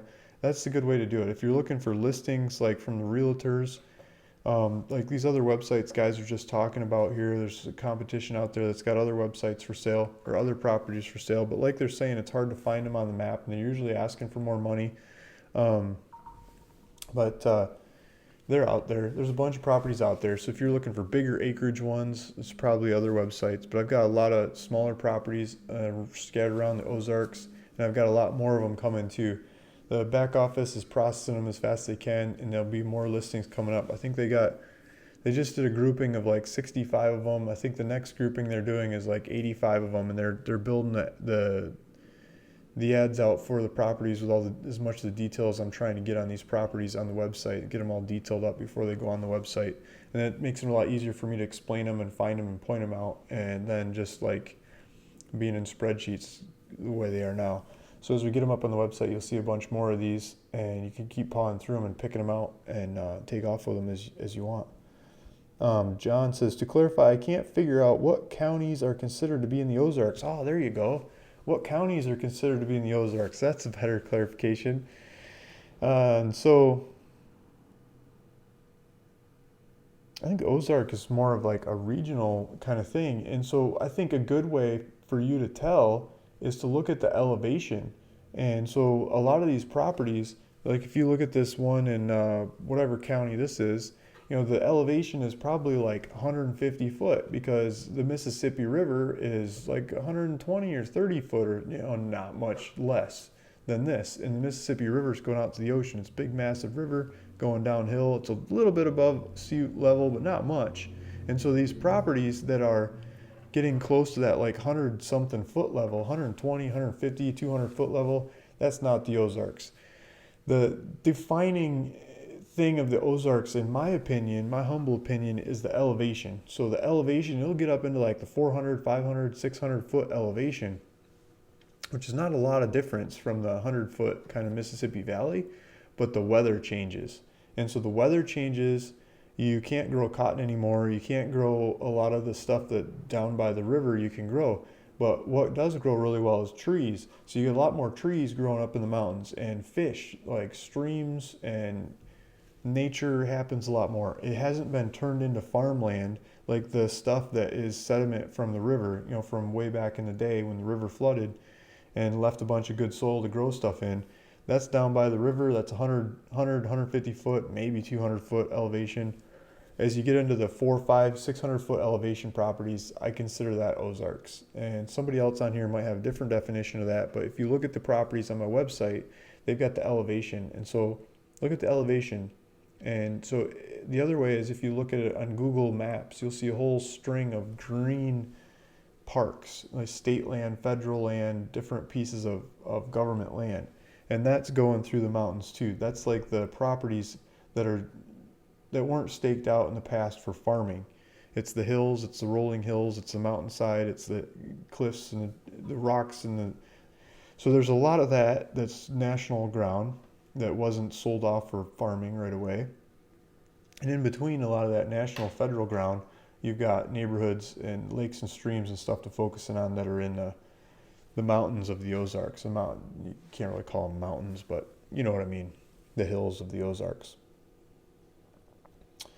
So that doesn't say a specific county, that's just look at the elevation, because there's a whole 20 or 30 counties. Look up Lake of the Ozarks. Yeah, there you go, John. Thanks. I found a few maps on the Ozarks and county map of Arkansas, but I'm left scratching my head trying to figure out where the boundary is. Yeah, elevation. And it goes into Oklahoma and it goes up into Missouri. It's just that elevation change of the weather. The weather change does it. More Texas slots will get listed shortly. Okay, Michael Buddy is saying more. He's bringing more Texas ones on. Good. I'd like to have Texas ones. I get a lot of people asking for Texas. I don't have anywhere near enough Texas properties on the board to choose from. Peace and love from East Harlem, New York City. I don't have any properties there, but probably a fun place to go from to somewhere else to get your farming on, right? Go get a place in the country. Yasser Lillingston says, I have some New Mexico land with super low monthly. Yes, Yasser has some really good owner financing land. If we duck out of this map with the neighbor of the property we we're just talking about, and we go to listings and landowners, and we go to Yasser's, eventually this will come up. If we go to Yasser, he's got a bunch of them. Yasser Lillingston, if I'm saying that right. He's got numerous properties, so let's see what this one is. He's just offering owner financing. He'll do customized owner financing too. He does a lot of owner financing. So $299 down. All kinds of owner financing options. Just give him a call and tell him what you want to do, and he'll work it out from there. New Mexico, Torrance County, New Mexico. And we need to do some maps on this one.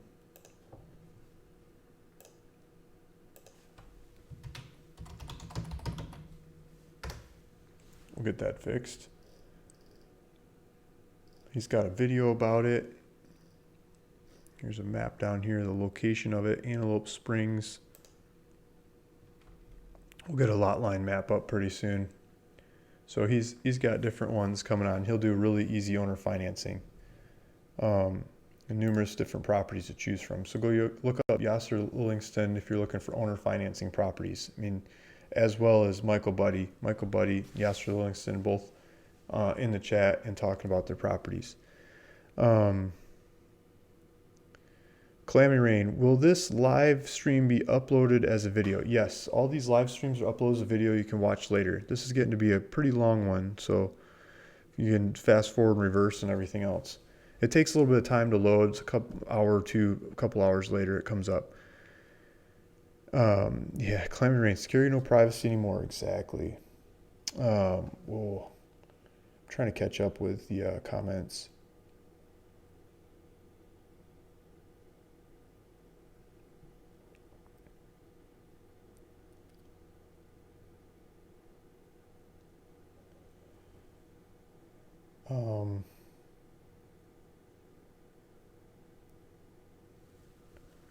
Okay, Backwoods Bungalow. With the small Arkansas properties, how do you trace the owner of the neighboring vacant property?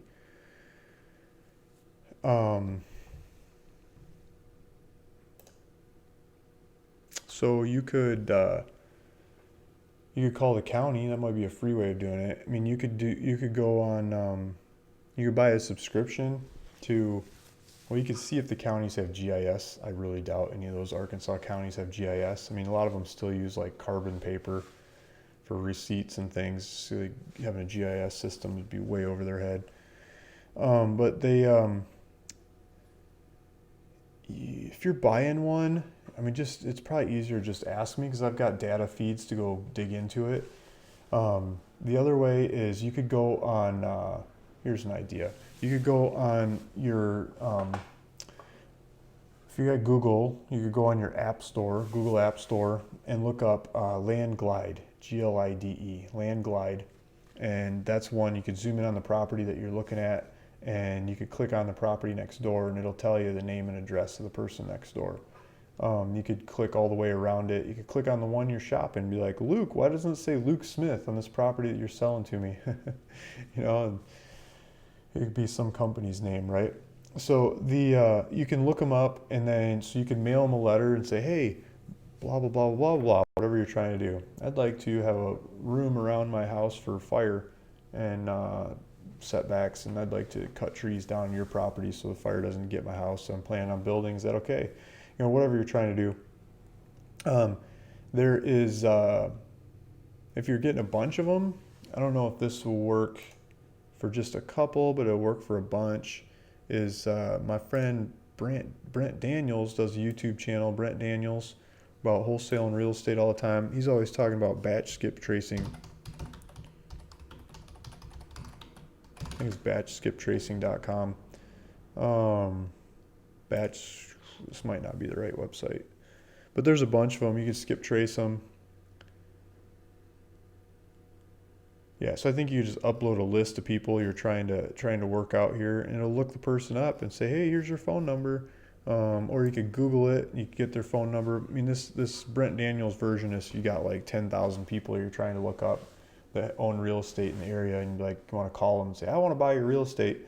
You could do that. Or you could look up your neighbor and call them and say, I want to blah blah blah, whatever you want to do. So Brent Daniels' YouTube channel, he'll teach you how to look up phone numbers on people that own real estate. So if you go to his YouTube channel, you could learn that. But his is more for volume of buying land by cold calling people, which is, I don't have the nerve to do that, but he sure does. And different people watching his stuff do. And I think it's inspiring to watch. And maybe I could work with some of those guys. Have them do the calls. Hillbilly instructions, LOL. Yeah, so I'm getting lost in the comments here, guys. I might miss some of these.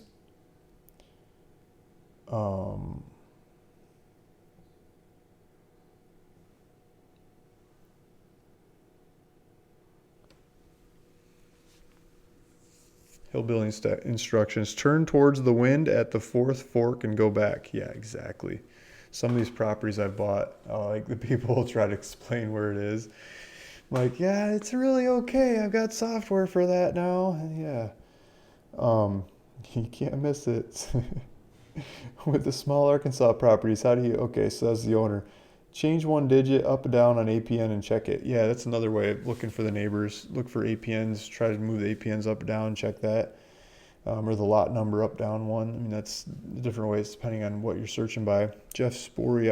I would say one of the most economic properties would be Mississippi County, Arkansas. 1806 Stewart Street, 4,999 for 0.26 acres. This property has two houses. One needs some cleanup. Yeah. So Jeff, let me write that down. So this is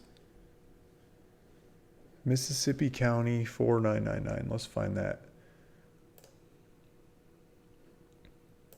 So we find his property. Go to the for sale. Oh, my face is on the screen. Let's throw this website up there.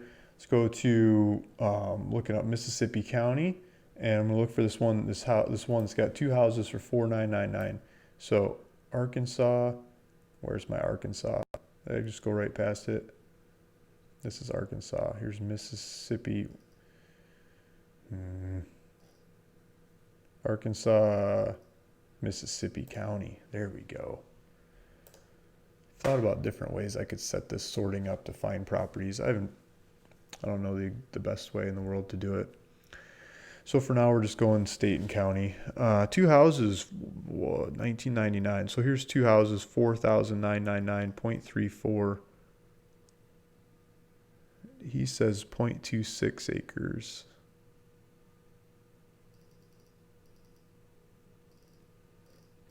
It's probably that one. So I got multiple house properties. Oh, here we go. Yeah, 4,999.26 acres. One ugly, one not as ugly. I think this might be a brick one too. This could be a really good one. If I'm thinking if that one's brick and that one looks like tornado disaster. Let's see, it's loading.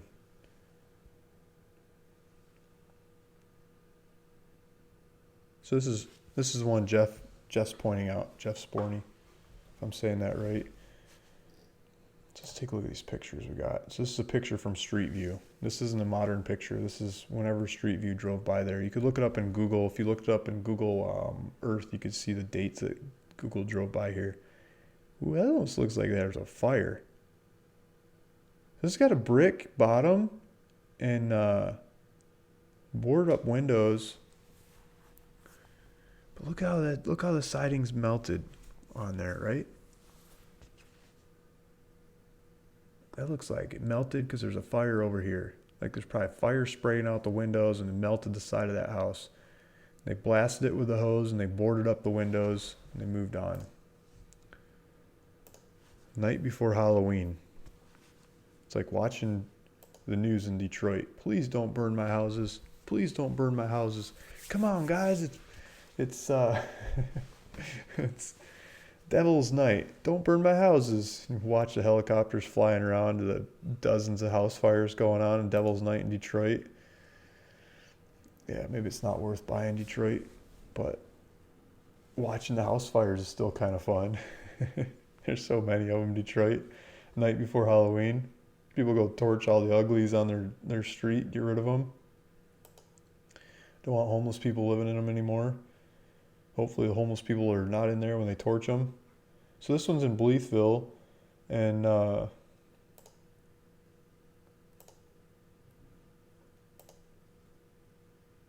of mine ever got burned down. I think one of my sisters got burned down. They got insurance on it though. It seemed to work out. Took a long time of an insurance fight.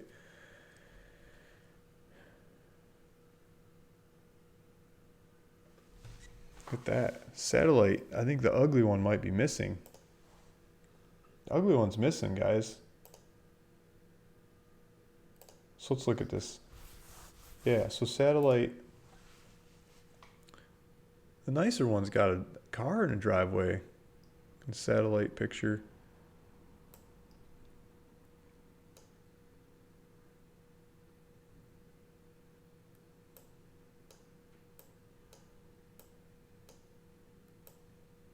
I think this one's taken out. Satellite picture is probably newer than the Street View picture, and this house is gone. Like the town cleaned it up, got rid of it. And then this one's still there. And I'm guessing by looking at this old picture that there was a fire in this house. And I'm guessing that because of the melted siding on that old ugly fugly one next door. That doesn't melt in the sun. I mean, that stuff lasts in the sun for forever. You throw it, this stuff just lasts forever. But you put a fire next door and it looks like that. So I've seen firehouses and you see the siding in the house next door and they get fried. You see the paint peeling off and everything. And so this one's got the boarded up window, and it looks like the board over here used to board up the window until someone took it off to take a tour.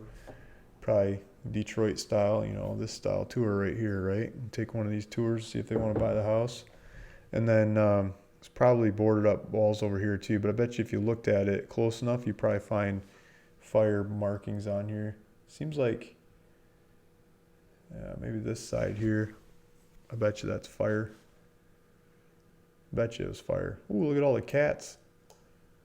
Might be a cat house too. What else would melt that? I'm not even sure this was a fire. So it's probably a great house, shell. But you're gonna have to like go rebuild structural fire stuff.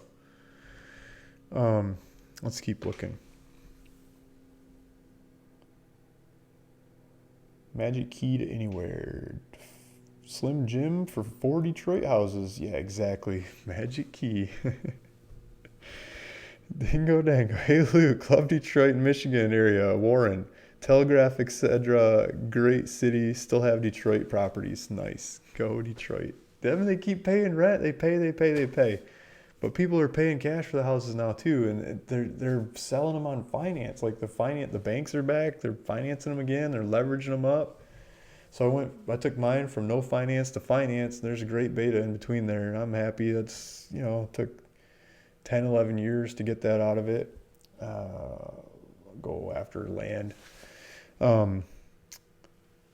Michael Buddy says bungalow use parcelfact.com as it has all landowners in USA. Yeah, parcelfact.com. So you can go to parcelfact.com, put your property in there by APN or street address. You can do your street address and I believe it's state, county stuff too. And then you'll see the lot lines of your property. And that's where I get the GPS coordinates for my properties on my websites. I use ParcelFact, and they've got a data feed that gets parcel spatial data. And so that's where I get part of my data from. And then but you got to subscribe. I was trying to get a cheap way to do it without subscribing. So I really like parcelfact.com, but you got to pay for the subscription. The Landglide one, you can get a free trial for, I think it's 7 days now, and you can look up your neighbors. So you just do like a one shot. You don't have to pay for anything, cancel it, move on. I don't know if Parcelfact has a free trial. I don't think they have a free trial. Well, they might have a free trial. If they do, that'd be even better. It's a lot easier to use than Landglide. Talk about bid for asset stories. Oh, bid for asset stories. You mean buying on bid for assets or selling on bid for assets? I've sold a bunch of properties on bid for assets. I've bought very few on bid for assets. I've gone to a couple of their auctions, live auctions on the website and bidforassets.com. Like, oh, I know land in this area. They got an auction there. I look up the properties and like, okay, I could buy this one. I make spreadsheets of the ones that I'm willing to buy and what prices I'm willing to pay up to. I start entering them in there because it's like a Dutch auction, so they can bid until somebody gets outbid. I fill all my numbers in. I'm like, got my deposit in there. They usually want like a $2,500 deposit or $5,000 deposit or something like that to enter one of their auctions. For the California ones anyway. California tax auctions do large liquidations, county by county ones. I think Los Angeles County is the biggest one, and that's coming up in December, like one more month. So if you go look up the Los Angeles County tax auction, there's like 10,000 properties or some crazy list of properties to go look through. And you can go bid on all kinds of properties there online, put your deposit in and go bid on them. So a lot of people will do that. And the prices they're paying on there is like more than I got these things for sale on my website for. I'm like, what the heck, I should be selling my land on here, not buying it on here. And so I'm not like totally subscribed into going to buy off of bid for assets all the time. And I'm sure there's exceptions. I'm sure if you get to know the properties better than others, you can do a lot better. You can make money. I've bought some off there and I've sold them for more elsewhere. So I'm sure I'm definitely sure there's business there. I think the business is, for me personally, is listing properties on Bid for Assets and letting them sell them. So maybe I should do that some more. I don't think I have any of them going right now, but I should probably go post more on there. Luke, you're making my land search fun, interesting, and extremely informational. I love the facts. Wow, nice. Thanks. We're getting what is it, 9, 10, 11, 4 hours here? Well, I'll try to get to the bottom of the comments, but I might have to cut it off to go use the bathroom eventually. Ronda B. Sarika, Chakut County, Arkansas, with nice mystery house, level lot maybe much larger than county records. Somebody go look at it. Priced at $14,999. Whole market looks to be $50K plus. Nuts. Yeah, that's a good one. Let's take a look at that one. I think that one might be sold actually though. Sure, that one's still for sale.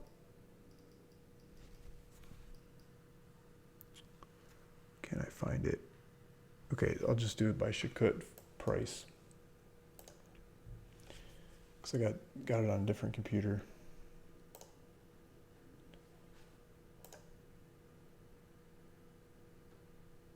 Okay, Arkansas.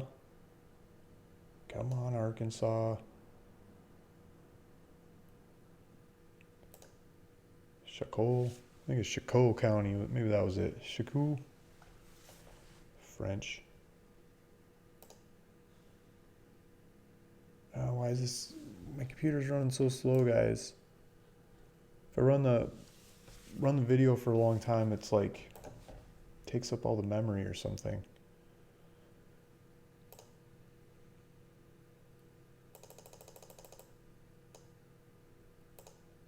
Okay.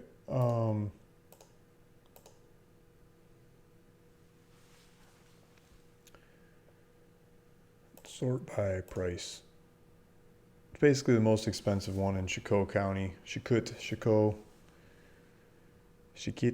whatever it's called. Chakot.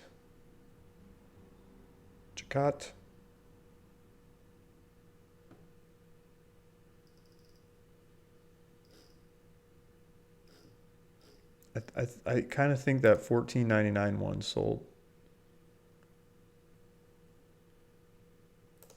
It would have been there.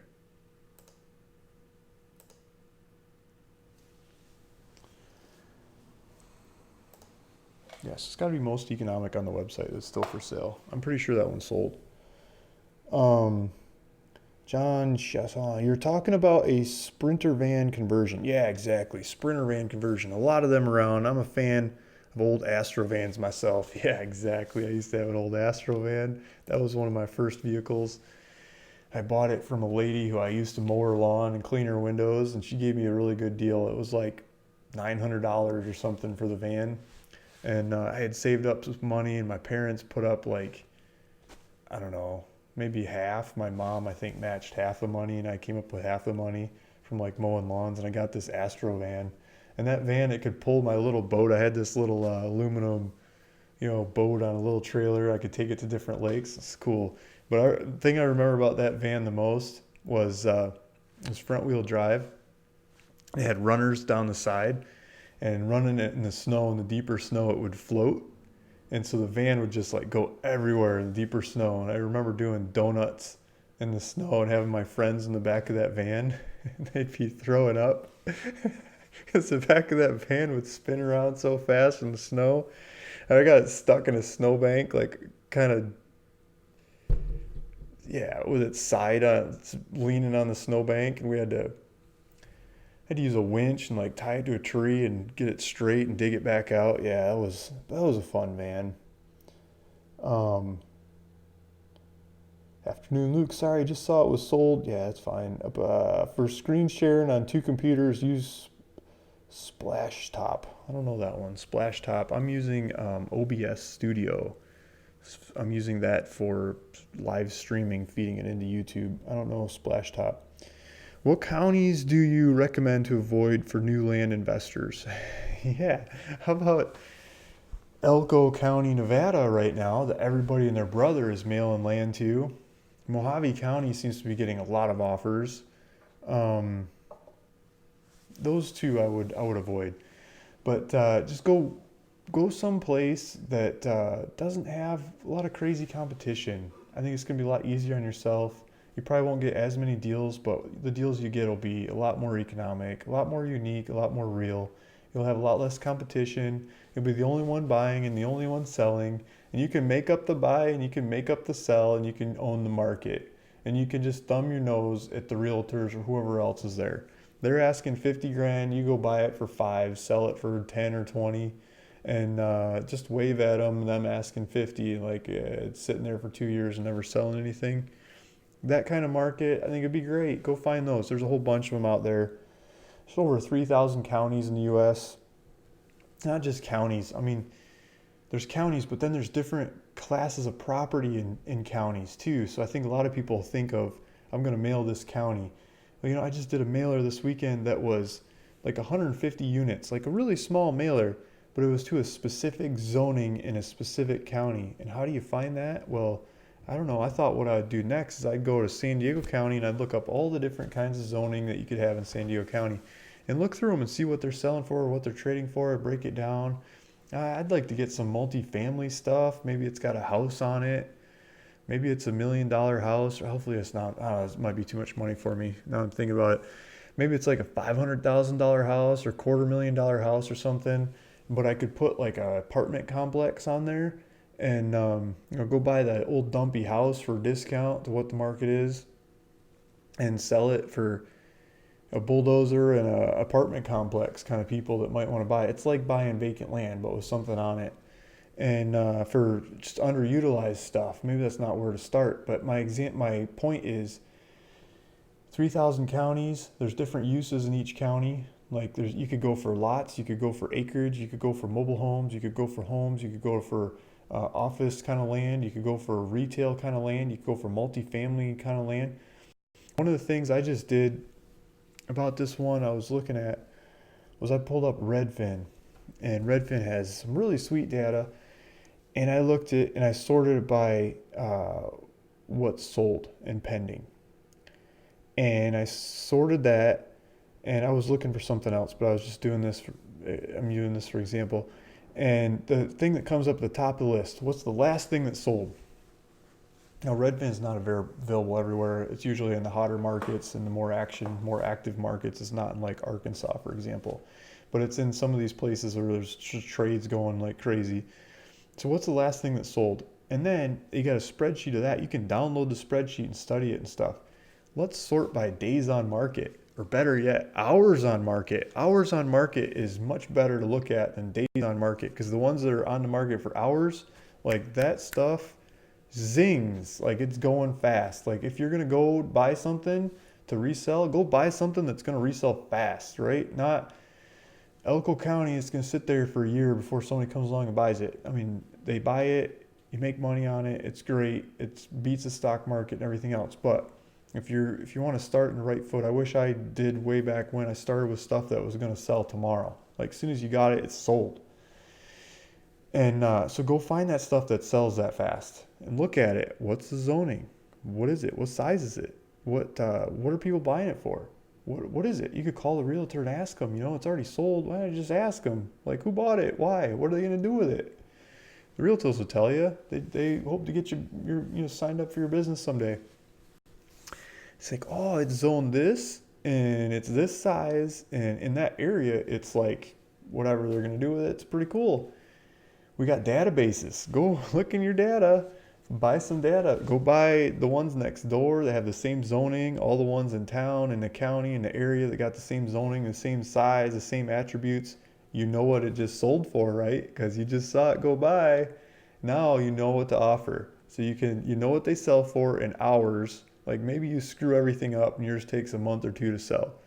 And go offer them like half or 20 cents on the dollar or 80 cents on the dollar, whatever you're comfortable, some discount to what they just sold for, and make them an offer and see what people come back to you with. They might give you the middle finger.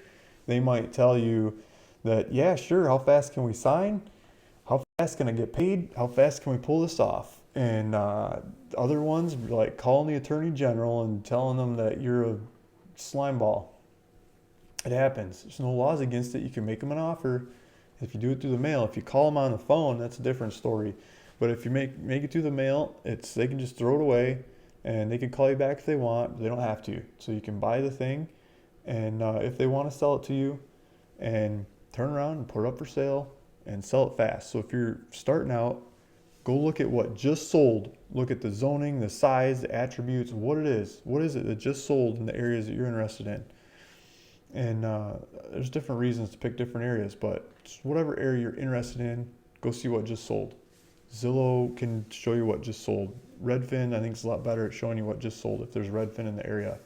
I'm sure you can do it on Realtor.com. I don't know what buttons to hit, but I know fresh in my mind that you can do it on Redfin because I was just doing it like yesterday and the day before. That's what I would do. What sold in hours, not days, not weeks, not years, hours. Go get more of that, put it up for sale. Okay. Linda Rawson, you mentioned land with a creek on it. Which one? I have been looking to buy land, haven't found anything. Free would be nice too. Yeah, free would be nice. Land in the creek, free, of course. Yeah, not that good. But we got this one in Amador County. Let's go back and look at Amador County. So this is California, and some people say, yay, California. Other people say, oh, no, not California. I want to do more mailers in California because people pay cash in California. Like $500 Arkansas property, people ask for terms. $50,000 cash property in California, people pay you cash. I mean, it's a different market. People pay cash. They pay cash, and it's hard to argue with it. I love the California stuff. Everyone says people are leaving California because they can't afford it. Yeah, those are the people that can't afford it. The people that can afford it are coming in and they're buying everything up, and the prices keep going higher. And so you get a bigger and bigger concentration of rich people that can buy this stuff and make it happen. This is not the right property. This is one we were just talking about. This is a really sweet looking property, but that one with the stream is the one I was thinking of. It's 18 acres. Let me find it. 18 acres. Okay. So 18 acres in Amador County, California. It's got a bunch of trees, got a stream that goes down the middle of it. It's got a road that comes up and does like a split kind of thing. And so where the road splits off, it goes to a house. And along that side of the stream, it looks like a nice place to build another house. And so you'd have someone else driving through your property on this driveway to their house. So you'd be sharing it with one other person. And then the road that goes through the property is the county road, so anybody can drive on that. So let's pull up the pictures. And these pictures I had a guy off of Thumbtack. I've had him in numerous different shots. He went over and took some pictures of this one. And it's just a bunch of trees. This is a valley. The stream's down below. I think this is off the main road. So here's the road. This is a county road. This is not a major road. This is like a small county road. It looks like it could use some work, but it totally gives you access to the property, right? Got all these trees and this valley over here. This part here looks too steep to build on. Down here too. But you got barbed wire over here. You get all this land is yours. But I think a lot of it you're just going to look at it. You're not going to use it. I'll show you what part you can use. So you got the stream down here. We're going to see the stream some more and some more pictures. This just looks idyllic, beautiful countryside, trees, the lighting, the flowers and stuff. So this is all your property too, and both sides of the road over here, up there. We were just showing pictures up there. This is more level, but I think it's more creek bottom. Don't want to build there, but you can look at it. So here's a picture. Here's a creek coming down through the property. It's got rocks and water flowing through. This is California with a creek on it. This is, I think this sign is the house that was back there. And this is I don't think it's the land because I own the land and that's not my sign. So, so there's a gate where this road bends. So off to the right-hand side of the screen, which will look like over here when you're on the camera. This transposes me. That's the county road. And on the left-hand side of the screen is the driveway. So the driveway comes, there's a gate, and it's your land, so it's your gate. Neighbor built it, but it's definitely yours to use. This is the driveway side, I believe. No, maybe the picture guy didn't drive in the driveway side, but there's a power line. So here's a stream. You own both sides of the road up into this hill and up into that hill. And this driveway comes around and then it bends back and there's a house back here. But as it comes around in this area over here, behind this hill, it looks like a nice spot to build. Yeah, so here's a picture of it coming from this way. Over here, up on this hill, looks like a nice spot to build. Yeah, so here's a picture, drone shots from above. Like this whole area up in here is your land. I think this even over here is your land too. But this up in here I think is a good place to build. So the driveway comes around, you can bend the driveway back up in there and have a nice building site. And you get the stream and the roads and this whole valley, you get to own a whole bunch of this stuff. So back up in here I think is the building site to build, the best building site in the property to build a house. Amador County, California. This is the foothills. This is like Tuscany, Italy kind of weather. So here's another shot from above. The power line running down the valleys, the county road. I'm going to mix them up. This might be from behind. So this might be county road coming up here and the driveway coming up here and then the house over here. So that's in Amador County, 18 acres. You're asking about the one to the stream. That was Linda. It's for Linda. Digno Dano. Hi, all land flippers. My rookie question. How many letters you are sending to each county, and is it per week or per month? Thanks in advance. Oh, that's a good question. Okay, so out of my whole career of doing this, I have sent out close to 200,000 letters. And yeah, 200, close to 200, not fully 200,000. I've got them in databases so I can count them and keep track of them. If people call back and they're like, hey, I want to sell, a couple years later after you sent me the letter, now I want to sell, I can pull them up and I can access them and everything. That's why I know the numbers. Ooh, look at this picture here in the background. I can't help it. So the house is over here. I think this is a building site in here. I was just flipping by, sorry. That was the 18-acre one. And so how many do you send a week, a month, or whatever? Well, I started my logic of sending out letters. I was just like, okay, I'm gonna schedule this. I'm gonna send out letters every week. I'm gonna send out weekly letters, and I'm gonna keep it going no matter what. Hell, high water. I'm gonna keep sending my letters every week, and that was the plan. So I got my reference number on my letters says W. Starts with W for week. W-1, week 1. Okay, sending out my letters. Week number 2, W2, sending out my letters. Week number 3, W3, sending out my letters. Back then, it was, I was using mail that was pretty slow. By week 3, holy cow, the phone starts ringing on week 1. I never made it to week 4. Phone's ringing, phone's ringing, phone's ringing. I'm researching properties. I'm sending out money. I'm getting deeds going back and forth. I'm putting them up for sale. People are buying them. Everything's going crazy. I can't keep up fast enough. I'd never make it to week 4. And then I'm like going, answering everybody's question, making them all go, giving them directions to the property and everything else. And 2 months later, I get to week number 4, They're like, okay, I got time to breathe. And then, I just get hit by some more mail and hit by some more mail and hit by some more mail. So the last real mailers I've been sending out were like June of this year. And then I sent out a bunch of them to Washington and all these, I've been doing due diligence up the wazoo, bigger dollar deals, a lot bigger dollar deals than I'm used to. And so I end up doing a lot more due diligence on wetlands and where the water flows and hydric soils. And did you know when the earthquake happens, the house could sink? And what do I do about that kind of land? And all this stuff, right? Setbacks from the stream, setbacks, you can't cut these trees, and this kind of grade of land, you can't do this, you can't do that. I'm trying to figure it all out. Bigger dollar ones, I should have that figured out before I put up the money. And so I've been trying to figure it out, and I've been bogging myself out. And I've been doing deals, but I haven't been sending out new mailers until just this weekend.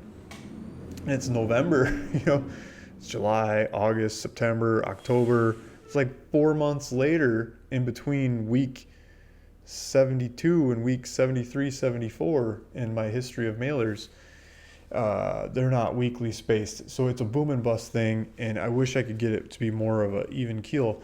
But at the same time, I love that boom off the mailers because I get to see a bunch of responses at the same time. I don't like to drabble them out like some people think is a great idea, Because when a bunch of people get back to me and they say yes or no, I can see who's saying yes and I can compare and contrast. Like, this guy says yes and that one says yes. Oh, but this one that said yes first is an ugly fugly little thing. You know, if I was doing weekly mailers and that came in, I'd buy it. My money would be stuck in there. And then when the ho ho ho comes through, I don't have the money anymore, right? I'm out of money. Like, what do I do? So when I see a whole bunch of them come back at once, I can compare and contrast and I can cherry pick it. And I can just pick the best. And I don't have to buy them all. That says I want to buy, doesn't mean I'm going to buy. And, you know, I could go back to the people that says I want to buy and they said yes, and I can negotiate something else. Like, you know, I ran out of money. Let's figure out some other way to get your land sold. Like maybe I got someone else that's willing to put up the money, or maybe we change the price, we change the terms, we change it around, make it happen. But my money didn't go in there from day one because it went into ho ho ho, and I sold it, and then I could use that money to go buy three of these look really good properties instead. So I don't think it's a budget time. I think it's a boom and bust, a boom and bust, a boom and bust, and the booms and the busts get bigger and bigger the deeper into mailers you get. So, uh, 10 Little Indians, APN. This one has 5 acres of timber and about a grand an acre for sale on land flip. Okay. Um, 5 acres of timber at about a grand an acre for sale. And I don't know what to do with this one. I'm trying to advertise land that's on ruralvacantland.com. So if it's on land flip, I mean, if it's from my website, because we post properties on land flip too. Land flip's been giving us pretty good leads recently. They've been getting some pretty good traction on their website. I like that website. That's another website you guys might want to check out. But I don't want to look up this particular property because it's not one that fits the. I'm trying to end this call because we're like 4 hours in. I'm trying to give some land away. So I'm going to skip this one. Sorry, 10 Little Indians. Normally, I'd go look it up and tell you what I think, but I'm just going to keep going faster. Calamity Rain. I took a screenshot of the other house to show my daughter. LOL. There you go. Evelyn says, ugh, I didn't realize the land was marked in the wrong lot. Didn't realize the land was marked in the wrong lot. I'm missing what she's talking about. Michael Buddy says, who here is from Nova Scotia? There we go. M. Howdy Shell, 115 acres in Klamath County, Oregon for $49.99. Most bang for the buck. Yeah, that's a fun looking one. Klamath County, Oregon, like dollars per acre. You're getting some serious land up there. I think that's Aaron English has that one. I think he's got a couple of them up there for sale. Scott Brett, I thought it was best economic for the price. If we are going for that style, then the best economic land is something island land on Whidbey Island. Price of the land and homes on the island. Oh, okay. Let's look at Whidbey Island. Island County. Okay. I should have been more clear about the rules ahead of time, but last time I tried to do this, only got like 1 or 2 people showing any properties at all. So like, I just went with the only person that actually did a specific property. And so this time I'm learning, and maybe next time I do this, I'll get more specific about the rules of most economic property, or the most whatever property. I'd send you guys on a treasure hunt on ruralvacantland.com to bring up properties. So let's bring up the, because I think this website is like one big treasure hunt. I think the market's one big treasure hunt. So let's go to Washington, Island County, Washington. And we got a bunch of properties in Island County, Washington. Island County, Washington for sale. And I mailed Island County, Washington. I tried to buy Island County, Washington properties, but I think I got scooped. Which property is she? Whidbey Island ends in 55-0. So, I'm not sure exactly which one it is. It's $125,000. VMC's got this one on here. That's probably not it.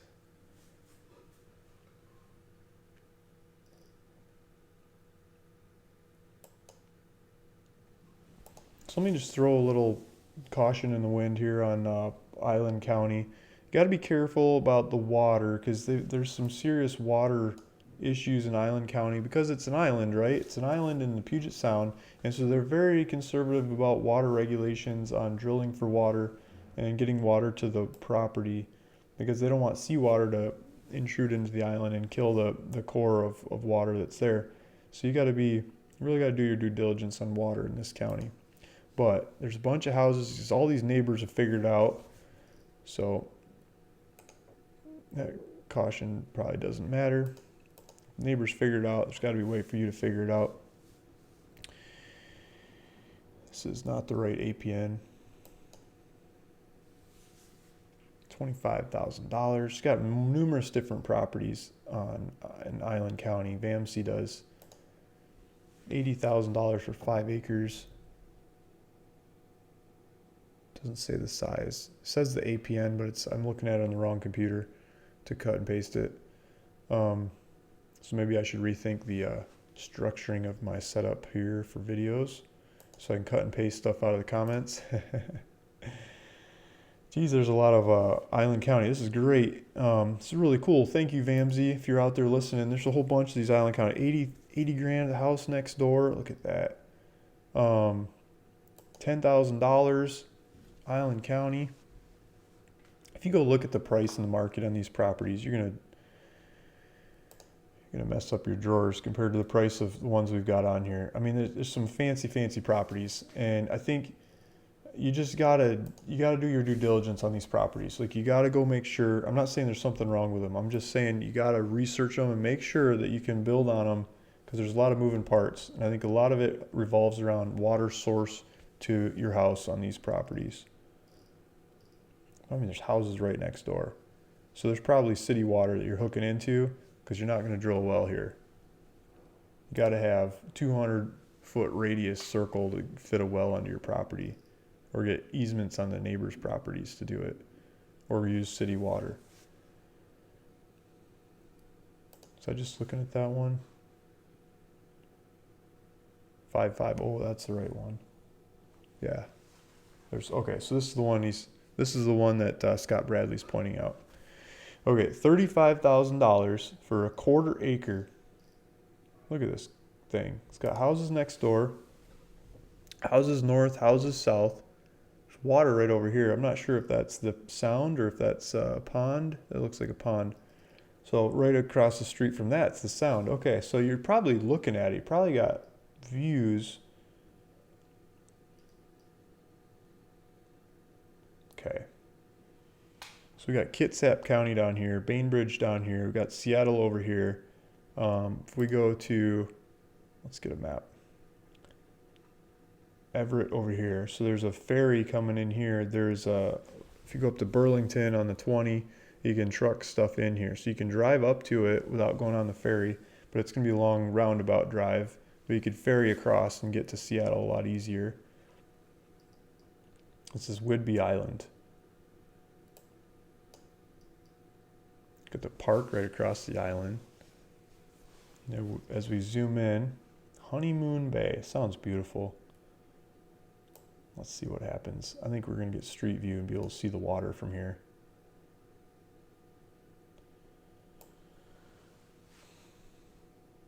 No street view? Arrgh. This is Washington. I should look it up on Bing Maps. But I think there's enough hill here that you're going to see the water. And so you got houses next door, and you got this guy right in between. So you got a housing lot, a bunch of trees. I mean, that does look like a good one. That might be hard to argue with. Okay, so 35K Whidbey Island.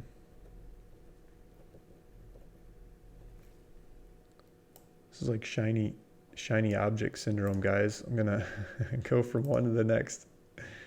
Look at that. So here's like Google Earth. I think you're on a hill looking out at the water. You're probably able to see the water from the property. It's showing all kinds of stuff in the area. Assessed values, $300,000 houses in the area.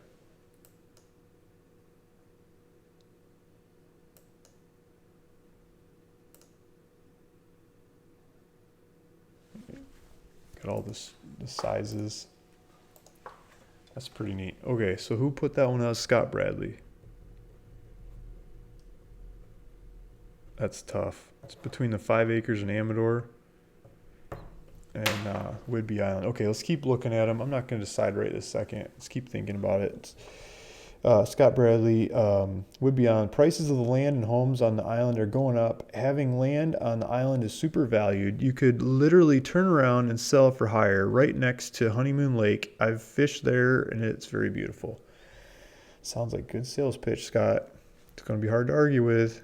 Buddy says 10 little Indians. I grew up in Minnesota, now back and forth between Colorado and Puerto Rico. Minnesota has a realtor association that keeps people like us out. No FSBO. It's very hard. They have the monopoly there. Yeah, it's really hard to do for sale by owner in Minnesota. John Chiasson, thanks, Luke. I have to look on the laptop as those features don't show up on my phone. Yeah, I'm looking for the mountain area. Okay. So I think he's looking at the elevation. So if you look at the elevation on ruralvacantland.com, if you look down in the ads, like let's look at this ad, for example, that I got in the background of this beautiful property on Whidbey Island. It's probably got the elevation in here. So most of these properties, I put the elevation in here. It's probably like 10 or 20 feet, but because it's oceans right there, you know. Well, maybe we don't have the elevation in this one. I usually have the elevation. I mean, this one's going to be like 20, maybe 30 foot off the ocean. So you get the idea. But I usually have the elevation in them. The other ones inland matters a lot more in elevation.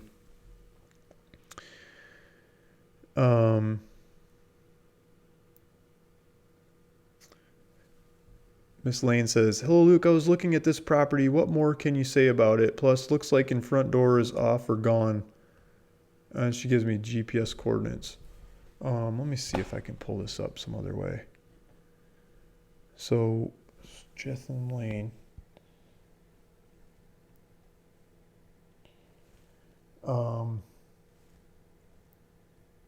Oh, I think I found it.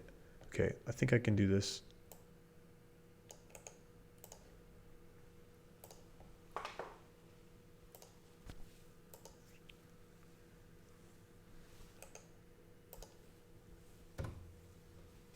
So this is, I can't see what's on the screen. Here we go.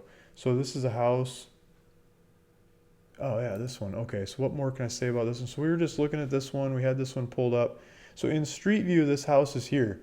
This house is there in street view. But if you look at it in satellite view, let's take a look at satellite view. How do I get out of here to satellite view? Come on. Okay, satellite. Let's zoom in on it.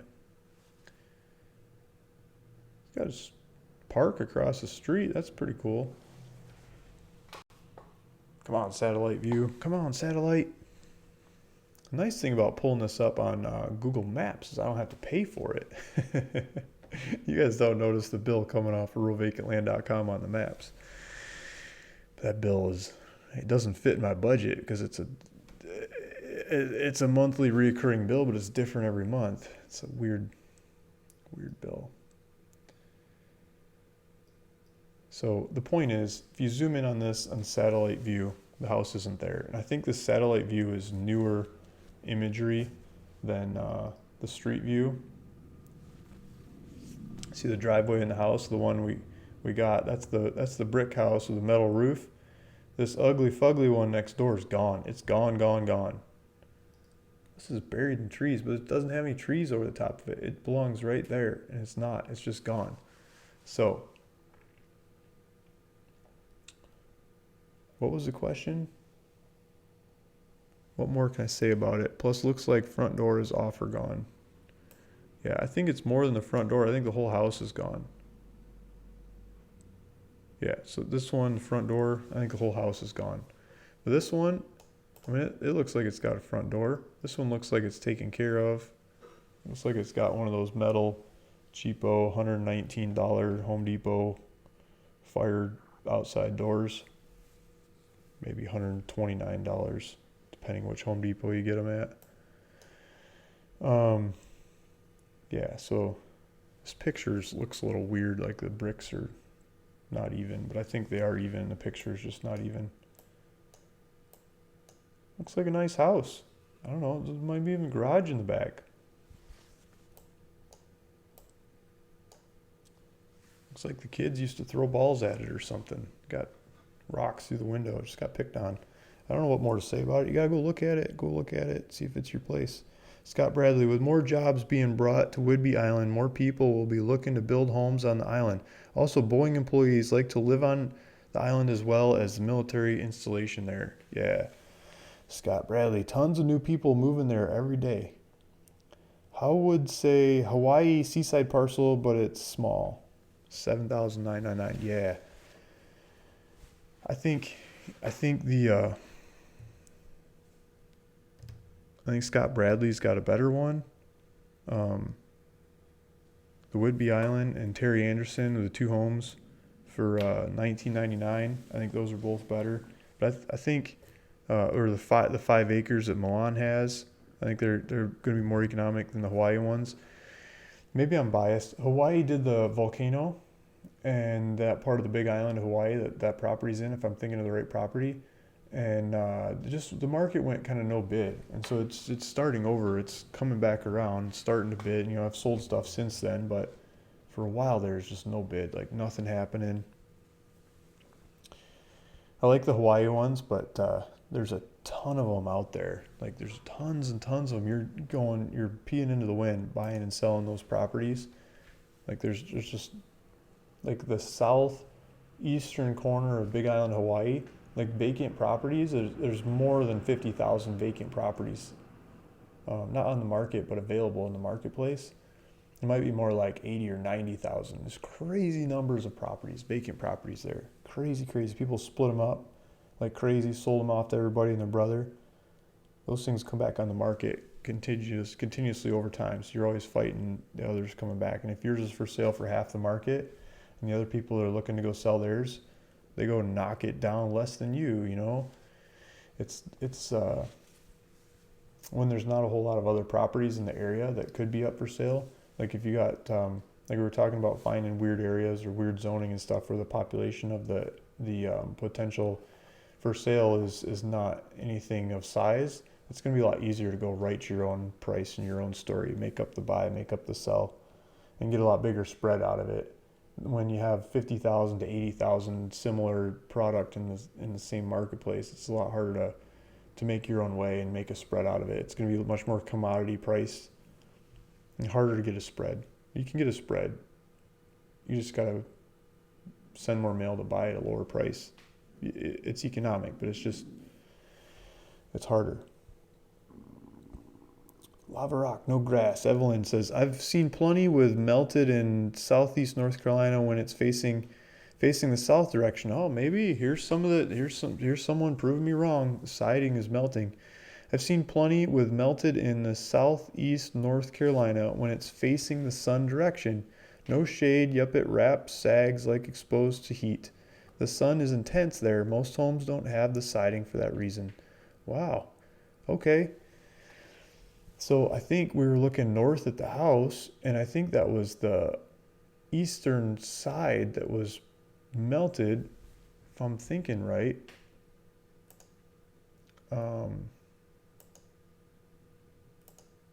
If somebody could figure out which house that was, that it looked like it was melted, and I was picking on it because the one next door was melted, and it might be sunburnt, or it might be fire. It might actually be sunburnt if it's south facing.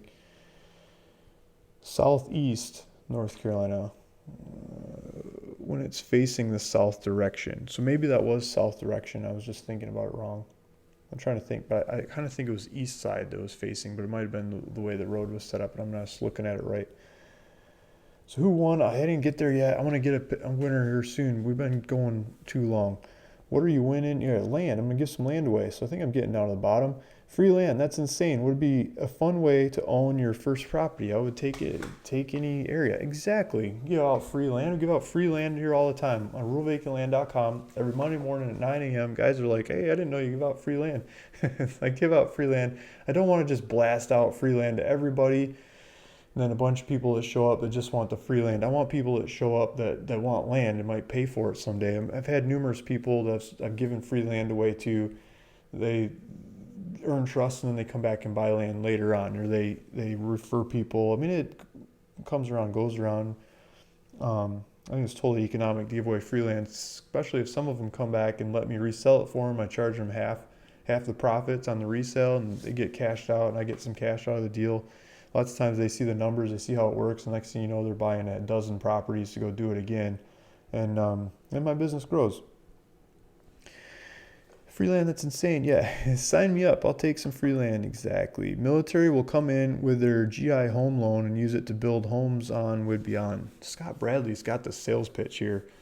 He's following up with so much good information. I think we're gonna have to go with the Whidbey Island 35 grand property. So far, we're going. Sorry, Milan. I like that 5 acre one in Amador, but I think Whidbey Island 35 grand with houses next door might be better. Calamity Rain, I'm enjoying this live stream immensely. So cool. How to shell. Kalkaska might 21,000 for 10 acres. Walk across the street to lake. Yeah, I like that Kalkaska one. My mom was just asking about that Kalkaska one. She was asking if she should go over there and take a look at it. Cause we've got a cabin not too far from there, and she was looking on the website. She's always asking about the Michigan properties, and my mom's a bit of a landlord, land collector from the past. She's always renting stuff out.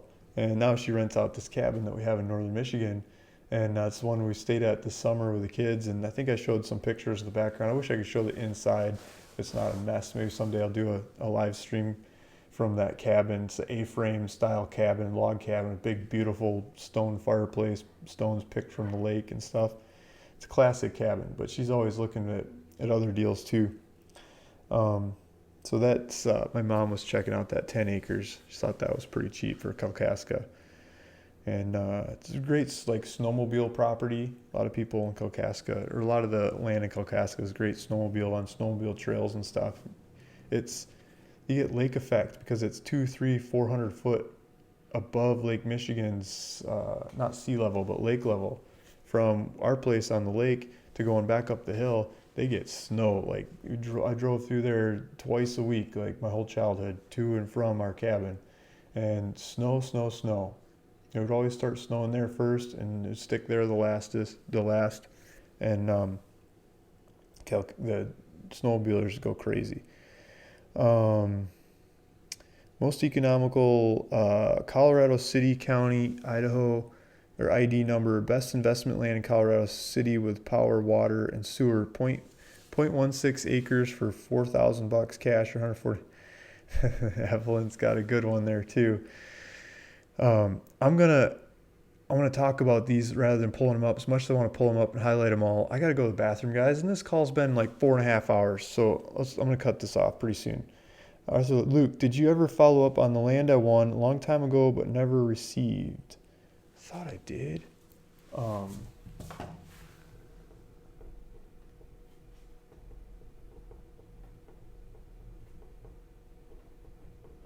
Okay, making notes. I'll check on that again. Scott Bradley, the neighbors are nice in the area as well as they recently restocked the Honeymoon Lake with more fish. Nice.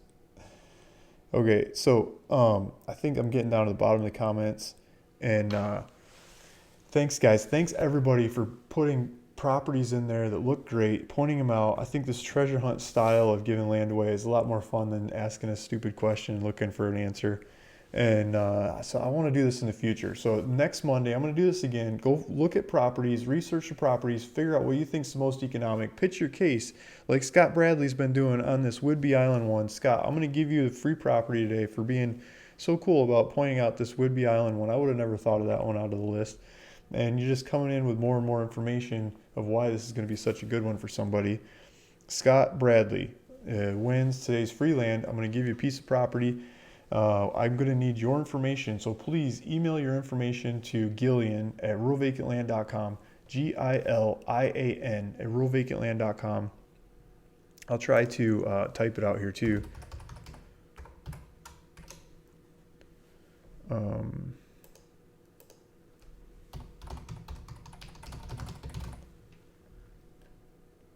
Yeah, so you can just cut and paste it. So cut and paste that Gillian at ruralvacantland.com and email her. I want what you want in the title of the property. So what name you want to own this property under. Hopefully it's your name, and hopefully you want me to go resell it for you, but you don't have to. No hard feelings if you don't. You can go sell it on Craigslist, YouTube, or yeah, YouTube if you want.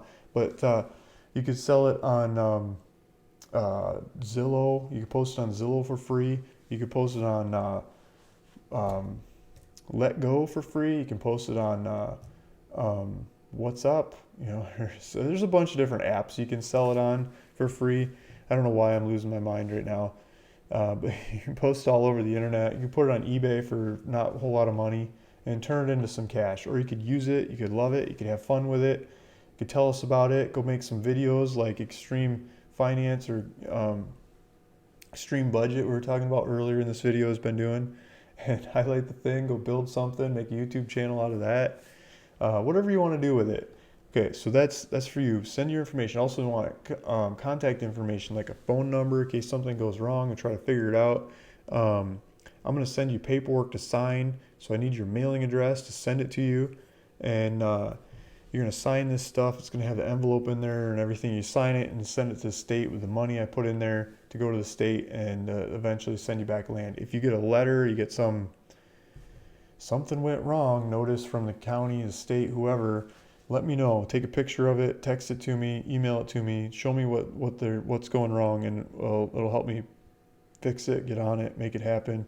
For Arthur Leslie, that won land in the past and never got it, I'm gonna go figure that out. For Woodley Booger, or whatever that name was, I think it won a couple weeks ago. I'm gonna make sure that paperwork gets going out too. So I'll process that, and also we got Jessica O and Cochise. I got an APN number. I'm gonna go work on fixing that too.